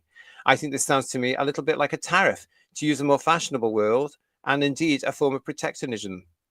A spokeswoman for the Department of Culture, Media and Sport said, we acknowledge the challenges facing our brilliant film and television industry and are working with it through our industrial strategy to consider what more needs to be done to unlock growth and develop the skills pipeline. We thank the committee for its report, which we will respond to in due course. Head of Industry Union Beck2, Philippa Child, said, we welcome this timely and incisive report from the committee, which identifies many of the urgent challenges currently facing the industry and its workforce. She added, it's essential that the industry does not become too skewed towards large streamers, which risk the homogenization of content and the loss of much of the UK's unique and distinctive output. Now, that is where the Director General of the BBC comes in, saying what Bedweer was saying before as well. So suddenly this topic has become a can of worms that's been released. Is it just me? Or is it just smack of desperation? It's like, let's have a whip round for the BBC because they're struggling. That's what it sounds like. You know what I mean? Yeah, on the industry. And I will still say, having read that, I will still say to you guys, and I put it to you, if they actually started to produce quality again, quality drama, quality news, quality comedy, quality sporting events, proper stuff.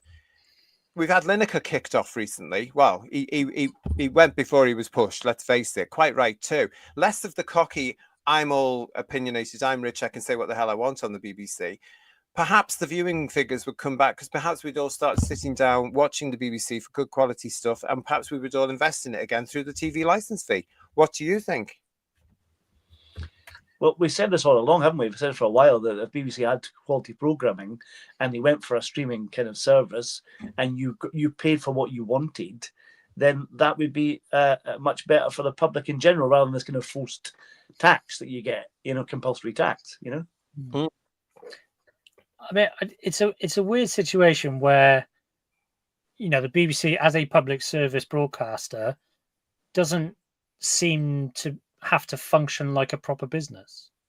It can't, if you've got a budget, you've got to work within it, and you've got to find revenue to supplement your business, which is kind of what Channel 4 does. It's technically public service, but it doesn't really get funding. It's done through advertising or whatever, but they have a public service remit. And the BBC just doesn't function properly as a business because it just throws money all over the place. And the problem where, I've got experience of working for the BBC and working, on television productions where fewer and fewer of those things are getting made. Yeah. And there's this weird attitude now that, the streamers are doing well and the streamers have got it. No, the streamers are having problems as well. They're having to expand their offerings. Netflix are going towards live sport and live, they've had added the wrestling recently and all that sort of stuff. And, they're shifting their offerings because their memberships are either plateauing or falling. So, and there's so much competition. So this largely smacks of, there's Disney, there's Paramount Plus, there's Hulu, DAZN or whatever it is. There's all these different. So if we can tariff these people, that's basically what they're talking about.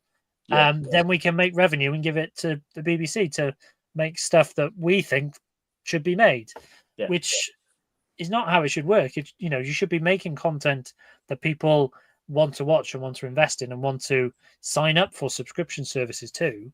And it's just they're going about it in completely the wrong way because the streaming bubble is kind of bursting. Disney Plus have invested money in Doctor Who, Star Wars. Those things are tanking.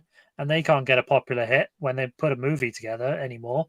There are lots of these companies are going to be in trouble in not very long. Right. So trying to copy them is setting yourself up for disaster anyway. What Yeah. the BBC should do is, as we've talked about before, is actually take all its content and say you can only access our content on the BBC iPlayer, not via Netflix, not via the. And I know why they do it, because Netflix pays them a bundle to have whatever it is on their service. But if you BBC content, and there's so much content, 100 years of content, Yes. Yep. that they can put on the iPlayer and Yeah, make still it exists streaming anyway, yeah. service. Yeah. Instead of creating things like BritBox, which Yeah. is kind of a smorgasbord of lots of different stuff and Yeah. and all that sort of thing. And then you might actually be able to fund making the programs that people want to see, and you stop seeing cancellations of things like Doctors and potentially Casualty and Casualty. Yeah. Big hitters for the BBC once upon a time as well. so those kind of things, Popular, because that popular. impacts on people like myself who used to, I don't do it anymore, but people that are trying to work in the television industry but are finding fewer and fewer opportunities because there's less and less being made.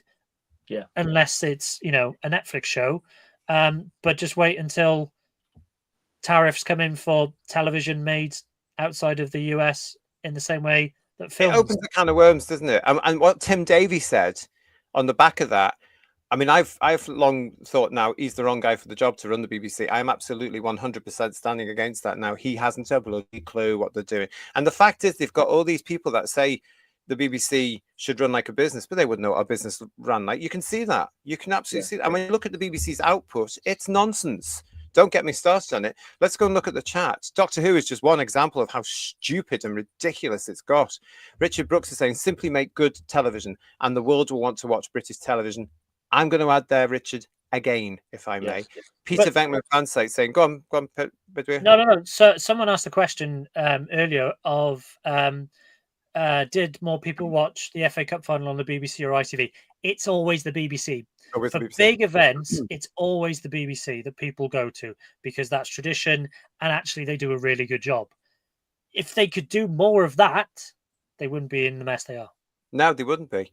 Peter Venkman fansite saying, we still have broadcasting stations, so are they planning on getting rid of that and making net only? This is the thing, Peter Venkman, they can't find the perfect solution because they are dealing with several generations now that still use a television. And although they're getting these ridiculous reports coming in saying youngsters are using this all the time, and you see them as well, and you see the babies in coffee shops and stuff, and some lazy parent who dumps that in front of them so they can watch the television. Yeah. Lazy. Be a parent, for Christ's sake. Talk to the bloody kid. That's why you've got them. Sorry about that. I've got my soapbox there. But they can't find out which way they're going. They don't know what they're going to do. And that's why the BBC is really struggling now, because it doesn't know where its audience is, because it's listening to, I think, wrong people. Too much research. Well, and they pay for it all through the license fees money. I don't want my television adding to the national conversation, says Mark A. Right? I just want to be entertained. Exactly. And that's what they've forgotten. Lenny, it's good to see you with Who's Views, not Doctor Who. Doctor. Moriarty saying to us, I thought Korea was the biggest production hub of Netflix outside the US. Lots of you here with us. Minkin too. What you're saying? You're saying to us, won't somebody think of the producers? Who else will we get to make the next generic celebrity guest reality game show without them? That's what I'm on about. What a load of old nonsense that is. And now they're bending those sort of things as well. Don't get me started on Kiss the Boy on BBC Crappy 3. Dougie Stewart, if you make something worth watching, people will watch it. We've proved that on, of course, with Christmas, didn't we, Vedwir, with the ratings? Yeah. It's always been the case. Yeah, always been the case. And if Doctor Who was any good, like the slight increase with the Tennant thing until it went off on one towards the end of Starbeast, people came back to look at it. Now, if that had been good, had it been proper Doctor Who, there might have been a chance it stayed. But that's where it went down again, didn't it? From Starbeast onwards. Same with the Jodie Whittaker debut episode. There was massive numbers. If it had been good and people wanted to stay and watch more, they would have done. To be honest, it was lousy because you had a bloke with teeth in his face and whatever nonsense that was. But there you go. Yeah. Tony Farrell's TARDIS is saying, so the plan is to replace or top up one tax, the TV license, with another tax. It could well be. I mean, it doesn't make any logical sense, does it, Tony? This won't save the BBC, said Lex. The BBC is over. Streaming and catch-up premium services are winning every day, apparently, in America. It's the same thing. Television is lower number, while streaming services is number one. Not necessarily, as Bedouin was saying there as well. And I don't think it's going to be, because a lot of these, as Bedouin was saying, a lot of these streaming services now, millions and millions and millions and millions of dollars invested to set them up, and there's no return. I think it got an unfortunate kind of boost in 2020 when we're all locked in at home, wasn't it? And that's what kind of it skewed the figures a little bit in terms of how much business they actually have. Yeah, don't you think? Yeah. Well, yeah, well, totally agree. And yeah, they're just so that I think they've lost themselves in desperately trying to find what the next big way to get a show out is. And I think the secret is good old-fashioned entertainment. Yeah. Like we're saying in the chat, give us something we want to watch and sit down with a cup of tea and a digestive biscuit and watch. Because this is what's driven a lot of the soap fans away from Corrie and EastEnders. I mean, look at EastEnders had a slight increase as people went back for nostalgic reasons for its 40th anniversary. But I know Coronation Street fans who are as bad as us, as Doctor Who fans. They are so upset with the extreme left-wing ideologies that have come into Corrie. They're not watching it anymore. But it was inevitable as well that the soap operas became overkill as well. Having too many episodes a week, I think, is a big mistake. Huge Less mistake. is more. You know what I mean? To be honest. Yeah, they should have had them on. They should have stayed to 2 a week, shouldn't they? For the actors' sake and the production crew. I mean, you are going to slip in standards if you're telling a writer you've got to churn out 5 episodes this week. Thank you. Exactly. Yeah. The BBC needs to go to subscription as revenue, says Paul Rose. The license fee is outdated and unfair. They certainly shouldn't get more. There's no way they should get more. And all hands on deck. Most entertainment now is social engineering, religious engineering, and propaganda. If it takes a hit, no great loss. And yet, unfortunately, there's a lot of people that believe it all. You know, there's still people. I still argue with people today. Oh, I saw this on the BBC News, and I'll go, why are you watching them? What are you watching the BBC for? Can't you see the lies? Ooh, controversial. And Rose Kirby saying, hey, don't forget that Wish World is on at 18:50, 10 to 7 this week, and it's only 45 minutes this Saturday. And the last episode was an hour and 6 minutes, I believe. The last episode is 4 days long. Yeah.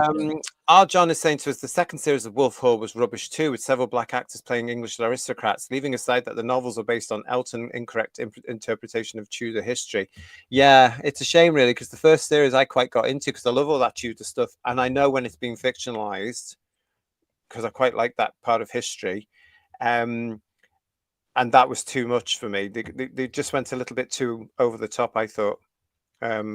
In season 2, I agree with you there, Al John. And give it another 20 years, says John Steed, terrestrial television will be just about dead. That's the problem now, isn't it? I mean, we could be seeing the start of this. I mean, I think the traditional terrestrial channels will be, but I think what you'll have is things that you can see on certain channels on YouTube where they just constantly stream content over, and you can kind of dip in and out. I know, the BBC's Top Gear channel is constantly showing all old classic challenges and things like that. I think there'll be a lot of that sort of stuff that you can dip into and out to, and we've seen that the more nostalgic channels, I guess you could call them, have seen an increase, and I think people are moving away from that BBC One, BBC Two, ITV, Channel 4, and broadening their horizons, which is, in many respects great, but a lot of what they're actually engaging in is stuff that's been around for years, but it's entertaining, and that's what people want. Yeah, and it's popular, and people and the big things in terms of ratings numbers consistently are live events that I can't miss. So whenever there's major football, or when Wimbledon comes back around, if a Brit does particularly well, or all that sort of stuff, those are the things that you feel you have to watch live, and that's why on your digital channels, it's the sports that your Sunday night, your Saturday afternoon sports, Premier League games that are the big ratings hits on digital channels and things like that. So it's this, you need to have drama that becomes can't miss television, and we've gone a long way away Oh, from it's but again, we're going back. I think I said it on one of our shows. When Doctor Who came back, Lorraine Haggerty was absolutely determined to have a drama on a Saturday night, and she could think of no other better drama than Doctor Who. Hence why she said, "Cut all the nonsense. I'm bringing this back," because she said she was fed up of pink and blue neon sets on the Saturday night BBC television. And I know exactly what she meant because I'd noticed that. I think we'd all noticed that.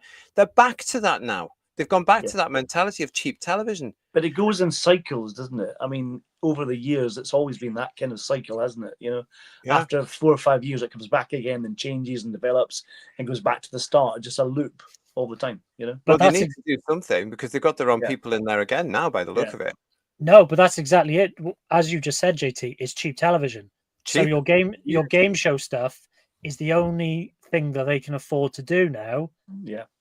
And that's why stuff like Doctor Who, because it's compared to, you know, budgets for a Star Wars show on Disney Plus, it's compared to Netflix, and it's got to reach that standard. They can't afford to do it solo, so they have to look for this additional investment. So this is why things like, you know, Bargain Hunt and Pointless on the BBC, you know, continue ad nauseum because they're fair. You know, the investment's already been made, sets are already there. In the case of Pointless, it's just churning out the episodes. Yeah, ridiculous, isn't it? Yeah. You know, that's all they can afford. They can't do high-end drama anymore, and yet they pay. They pay external agencies and production companies, Bedweer, for the high-end dramas. You know, or they go and seek deals with the likes of Disney, like we've seen in Doctor Who. You know. It's such a sad state of affairs. John Steed is saying Lorraine Kelly for the new Doctor. That's another thing that's happened this week. Lorraine Kelly's been on television since TVAM days, you know, so that would have been the 80s. And she's basically had this very bizarre 9 till 11 show or 9 till 12 show or whatever it is on ITV for all those years, weekdays. And what's she done? She's interviewed alleged celebrities or models or looked at diets. Yeah, so she's been cut to 30 minutes, and there are job losses in ITV because they're changing their daytime schedules. So and of course they've got rid of Loose Women the same way, haven't they? That's going to be seasonal. That's a relief, though, to be fair. Yeah, well, rubbish that one. If you don't know what Loose Women is because you're outside the UK, it's The View from America here. Yeah, you know. Yeah. And it's just as bad and just as fake and just as full of idiots. Jordan C, sorry, by the way, the soaps are getting cuts too, especially Emmerdale on Coronation Street. There's less stunts, more cast exits than usual, and they save money with younger cast actors. You're absolutely right, Jordan. Yeah, because the older ones will charge, whereas the kids are just starting off, so they get more of them, but they don't stay because they've got to get their careers up and running. Quite rightly. This is the problem. You know, it's having a massive impact on those that work in the industry, but I don't think, you know, adding tariffs to streamers is going to solve it. I don't think it is. It's the whole industry is a mess at the moment because of all this way for going. And as you guys were in, you know, the bubble is bursting, and I think the BBC just needs to stay solid and firm and do what it's been doing for years and years and years, which is producing good quality entertainment and getting on with it, and then sticking it on the iPlayer. And then, oh god, they've got the wrong people there. Lex, thank you for your super chat. The Bill have an official YouTube channel. The Bill, the police bill. Yeah, really? Do they? I think you're going to see more and more of it. Yeah.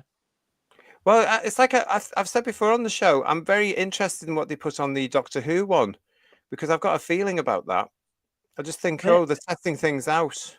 Yeah, but unless they can monetize it properly. How would they do it? They're going to give away content for free. Yeah, and how would they do that? Because it's still the BBC. It's something we need to keep an eye on, though, because I've just got a feeling. Do you know what I mean? Got a feeling something's going on there. But yeah, interesting how it's all going ahead, isn't it, people and what have you? It also ties in with our next story tonight, which is this one. Budget issues, falling viewership. Is Doctor Who going to be renewed for another season? This is from The Standard, who says the show is a national treasure, but in recent years, it has started to struggle. Now, a few weeks ago, we talked about how the media is starting to turn, guys. Yeah. Here's another one. This is another example, because look at this. As Doctor Who's 14th or 3rd, depending on who's counting, season enters its final weeks on screen, the rumblings persist. All is not well with the BBC's flagship show. Ratings are bad. Rumours abound that the broadcaster's multi-million-pound deal with Disney, now up for renewal, is hanging in the balance. And there have even been reports, swiftly quashed, that star Ncuti Gatwa is eyeing the exit. What's going on? Firstly, the ratings. Perhaps this is because the show has been running for so damn long, 20 years this year since it was rebooted by RTD and BBC Wales. Perhaps it's the effect of all the unjustified negative headlines about the show's increasingly diverse cast and storylines. Unjustified, my arse, the standard. Perhaps it's the fact that Who seems increasingly keen on preaching to its audiences than telling these stories, contradicting itself there in those last two things, I think. Either way, people just aren't tuning in. It's in the numbers that they're used to. This season's 5th episode, Lucky Day, achieved an overnight audience of 1.5 million, by far the lowest of the run. But even considering that, the current series high of 3.5 million for its premiere, The Robot Revolution, is a long way from Who's glory days. Towards the start of the show's run in 2005, it regularly hit an average viewership of 8 million, bearing in mind that's a different way of tallying it all as well.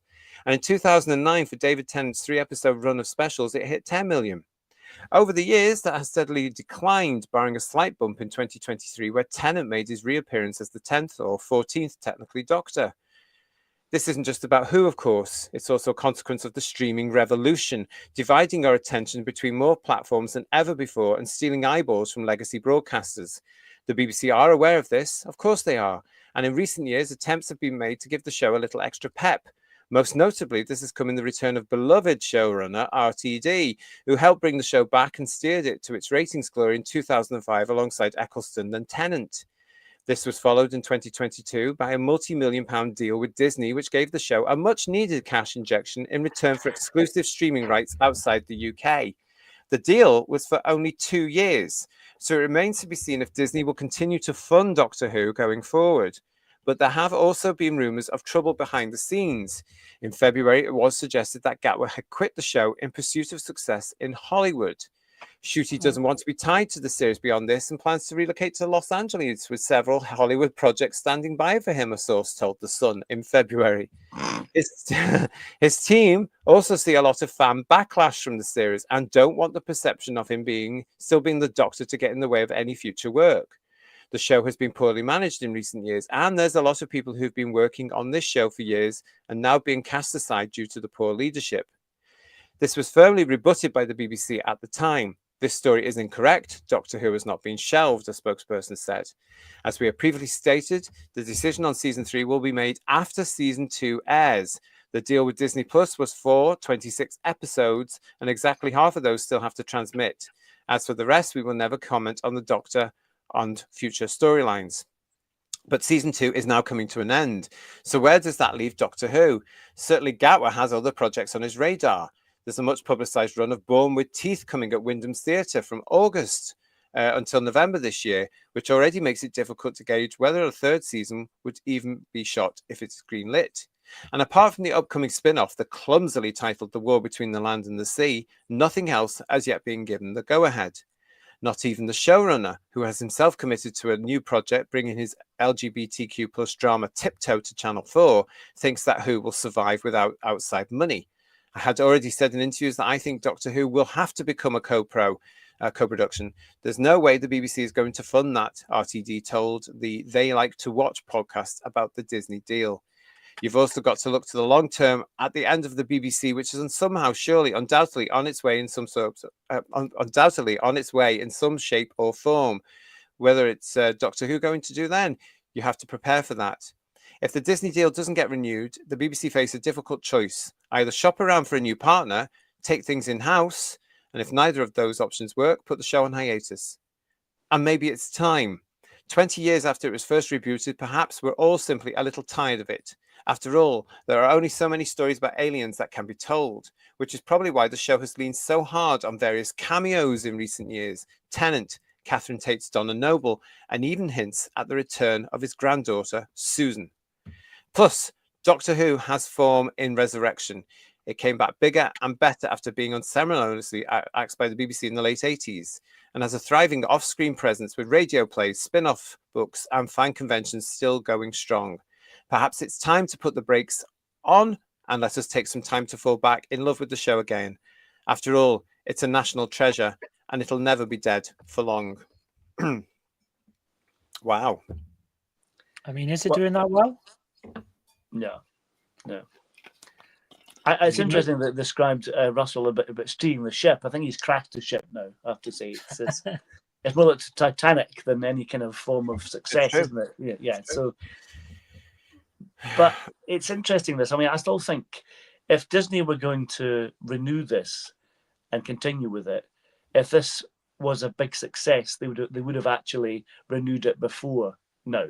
This idea of waiting till the last minute to renew it, I find a bit curious, don't you? It seems a bit odd, if that's the case, It's not very business-like, is it? Yeah. No, unless they're banking on massive numbers for the finale. I don't see what's going to generate that. Yeah, what difference will it make to decide now or wait till 2 weeks' time? I don't understand. Well, as we all say in the chat, it's not going to get massive numbers the next 2 weeks, is it? It's not. It's just not going to happen. Well, you can't invest in a new series of a show when it's only going to peak for 2 episodes at the very end. Yeah, exactly. I mean, we've got to bear in mind that this has been going on since the Star Beast. Yeah. So all that will be, that's all in one context, isn't it? They're going to look from Star Beast to the end of the Sea Devil thing. That's what they invested in. But as we have said before, and we've all said on various shows, that the budget the BBC has, they could do a more kind of claustrophobic version of Doctor Who. They've said that all along. Do horror Fang Rock, based under siege type stories, that kind of thing, which would be more effective dramatically, be a bit more scary, and they could do it with a tenth of the budget they've got from Disney, surely, Yeah.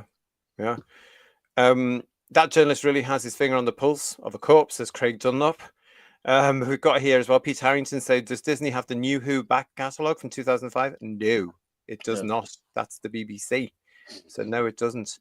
And Silverwolf is with us saying, it's a problem because instead of trying to make great TV that is an appointment to watch viewing, it goes straight to iPlayers and other streaming avenues instantly. The BBC did...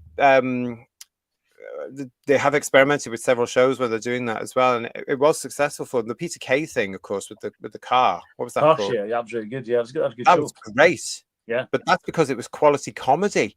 Yeah. Name a quality comedy we've had since then. I can't name one at all from the BBC. They're too busy with all these drag queens and things, aren't they? And stupid stuff. Doctor Who will quietly fade away after the series for a long time, reckons John Steed. And Domgo saying to us, Disney may have the BBC over a barrel and get the classic stuff as a sweetener to renew. The BBC are not going to allow that to happen. They know the original series makes money. They're the crown jewels of Doctor Who, aren't they? Let's be honest. That's the thing. And of their own television history for the BBC. Yeah, 26 years of superior time and space travel. They're not going to do anything with that apart from their own exploitation. Just to answer your question, JT. Yeah. So I've been looking at numbers this week, obviously. Yeah.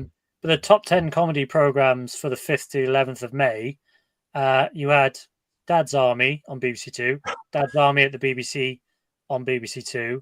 You had Austin, which I think is a new show on Friday nights. Right. And number 4 was Dad's Army on BBC Two. Dad's Army? What's that, 50 years old, Dad's Army? Yeah. Dad's Army has always been popular, constantly popular. Because it's funny. Yeah. And it's because it's bizarre. Because it's set, it says many times before, it's set in the wartime. It doesn't kind of date. It's really bizarre. It's dated, bizarre. Yeah. Although I know there are some loons trying to cancel it, of course, for whatever reason. Yeah. But it's good to see that it's still there and doing well. Tony Farrell's saying to us, surely JT in the panel, TV budgets are set many months, if not a year ahead. Decision already made. They are. It can be years ahead. Yeah. I mean, if they come along now and say, yes, we're going to go for another series, which I'm going to say again, BBC Studios are desperate to keep Doctor Who going in one form or another. It might be that they find some sort of money to do it themselves. It won't be as much, of course, but they might find something. And they could actually announce this year, we are going again. It'll be filmed next year and it will be screened the year after. I mean, I still don't see with the Disney version where the money's gone, because if you look, even looking at the odd episode or clips of old New Who pre-Disney, the quality of the effects, for instance, aren't massively different. I don't see that myself. You know what I mean? Well, I agree with you.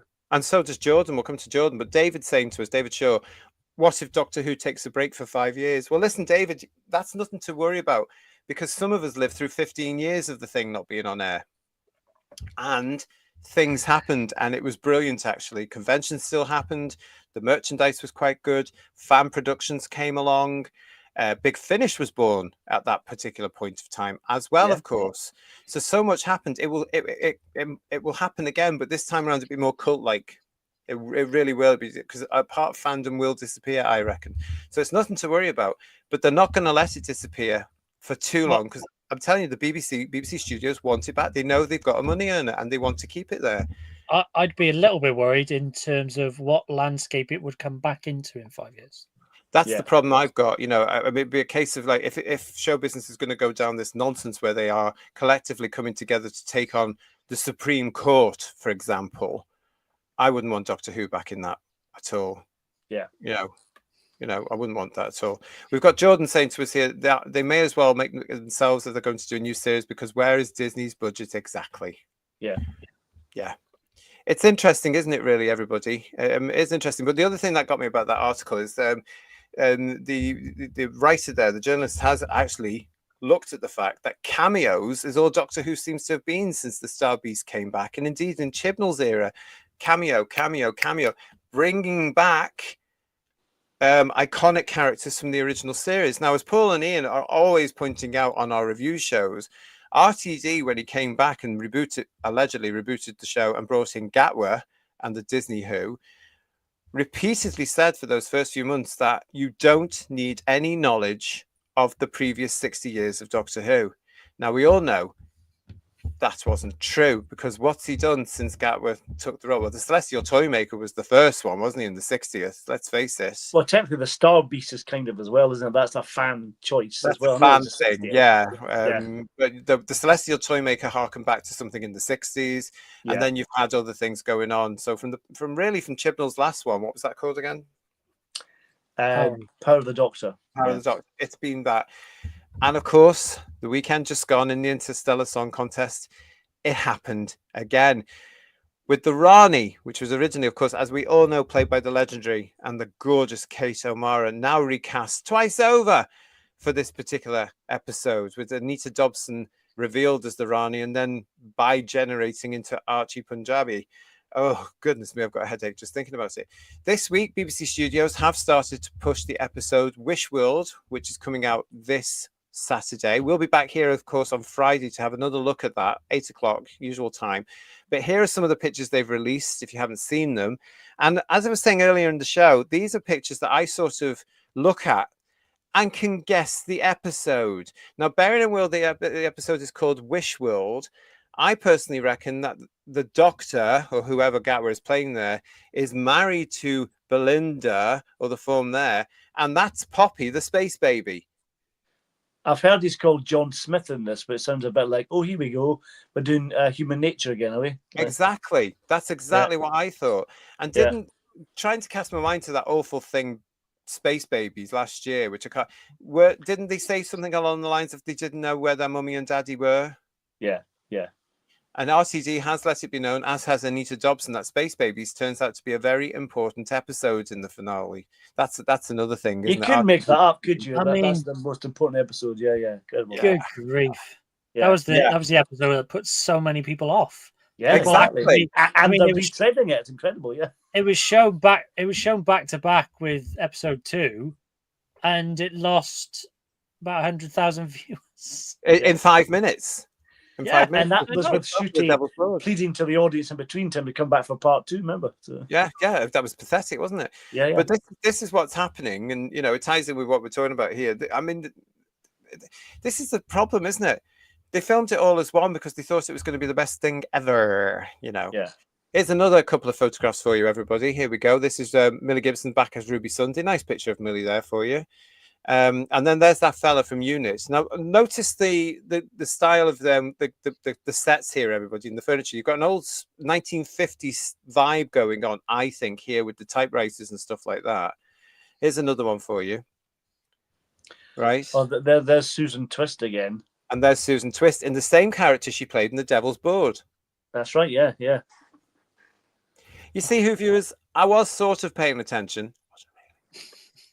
But look at that. But you see that sort of, look at that old equipment they've got there. So what if that's an alternative unit, as it were? Because this also features Kate Lethbridge Stewart in Is he these. trying to blur the lines with everything? That's what he's trying to do, to make it really confusing so you don't know what's what.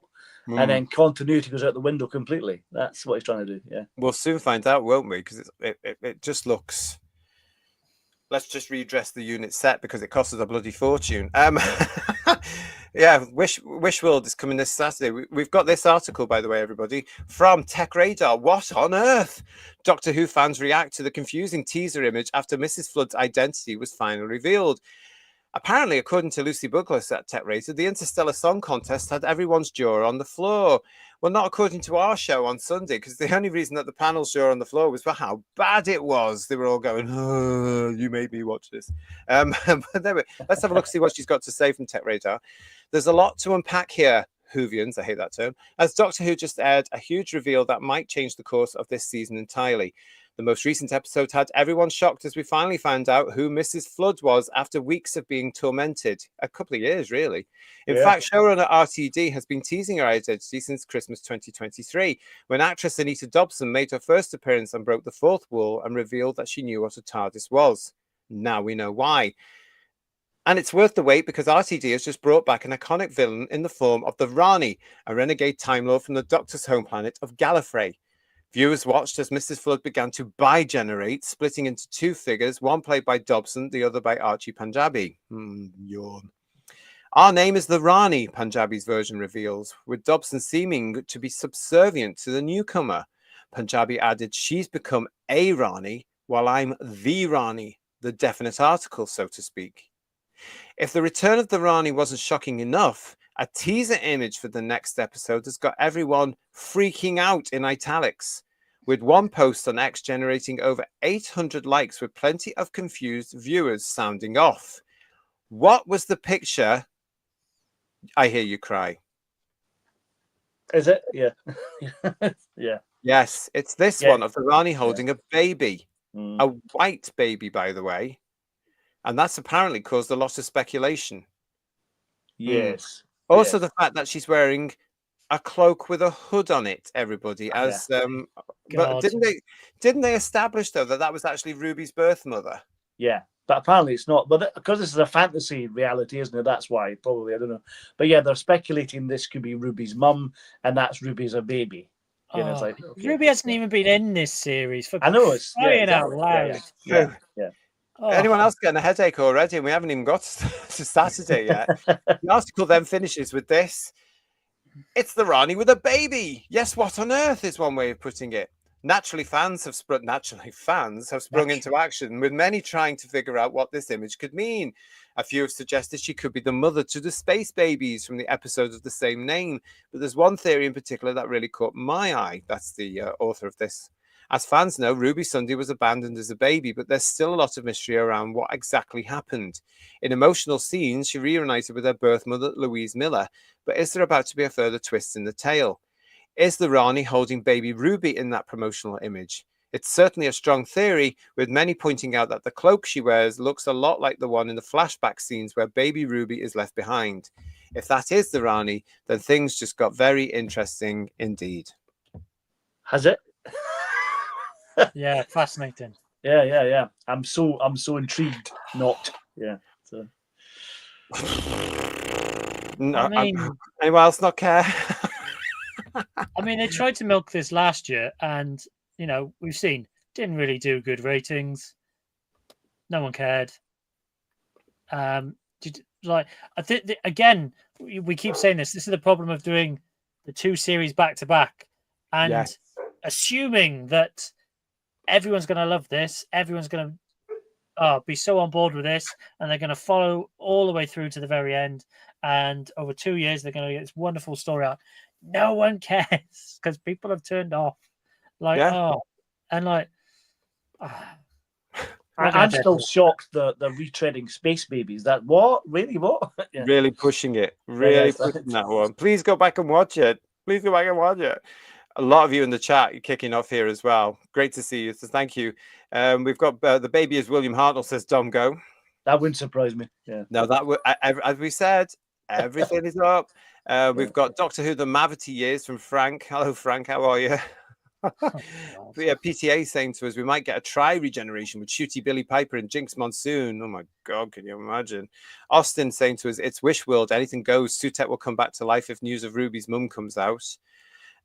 Bill Larry saying to us, if I'm reading this situation correctly, it's Cobblers. Yes. Yeah. It sounds like it, doesn't it? Oh, it's going to be hard work on Saturday. I can feel it already. Domgo is also saying the baby is Susan. Woodhouse 122. No wonder the casual audience has gone from the show. Exactly. I mean, it's just so. Yeah. If we have a boring. trouble understanding it, what hope have they got? I don't understand. Well, none at all. And why would they watch this nonsense? Yeah. It's not what people want, is it, from Doctor Who? Yeah, let's reference a story that started the series last year that no one watched. Yeah, exactly. And Perfect it's over a sense. year ago. People have forgotten it because they didn't watch it. Moriarty, baby Poppy is the unearthly timeless child who's the Master's twin non-gendered sibling and the Doctor's second cousin twice removed, and Ruby's father and mother, and we are the witness to the event. That's probably it. Yeah. Stop giving them ideas. Because that will, Moriarty, be worked into the show. Jordan's saying to us, if you're making Wish World possibly about Ruby, then why introduce a new companion? It's a mess. Wasted. Yeah. Totally. Austin wants to know, do we have a full list of the Pantheon and is the Mara included? It wouldn't surprise me. Yeah, they mentioned the Mara before, didn't they? I think in a list of gods, didn't they? Yeah. What else we got in the chat? Lex saying to us, it feels very end of time, human nature and last of the Time Lords with vibes. This is looking boring. Well, it's just a rehash of everything else that he's been doing ever since he came back. It's just same old. Well, he's been doing that all the time, hasn't he? We've got here from Dan Drew Tales. Oh my God, what if Ruby Sunday regenerates to Susan and the Doctor takes her to the Hartnell doctor to look after? Again, nothing is impossible in this show. All these ideas that we thought were outlandish are very plausible now, aren't they? They certainly are. Yeah. Mark Wright saying to us, in my own personal wish world, this version of Doctor Who would never exist. Well, it does, unfortunately, and we're going to be looking at it again. But before we do, of course, we will be back on Friday night at 8 o'clock for our real look into the next episode of Wish World. Let's see what's going on there, shall we? I have to tell you right now, from my research so far, not much. And again, they seem to be sitting on anything at all about giving information to your casual viewer. Misstep, I think. But let's look at what we've got on Friday here on the channel, live at 8 o'clock. Paul, thank you for joining me as ever. And to Bedouia, thank you again for your update. Great to see you. Thank you for all your hard work on that. We really appreciate it. No problem at all. So we'll be back on Friday, 8 o'clock. Don't forget to please like the video and also give us a subscribe to the channel. If you've already subscribed to the channel, please make sure you've still subscribed to the channel. And big weekend starts Friday, 8 o'clock here with us as we look towards, I'm not going to say look forward, look towards Wish World and the return of the Rani. Yeah. I should be more excited than I am, but I'm not, and I am really not. From Paul, from Bedouia, and from myself, we'll see you on Friday. Have a great couple of days, everyone. Ta-ra. Yeah, bye-bye. Night, everyone.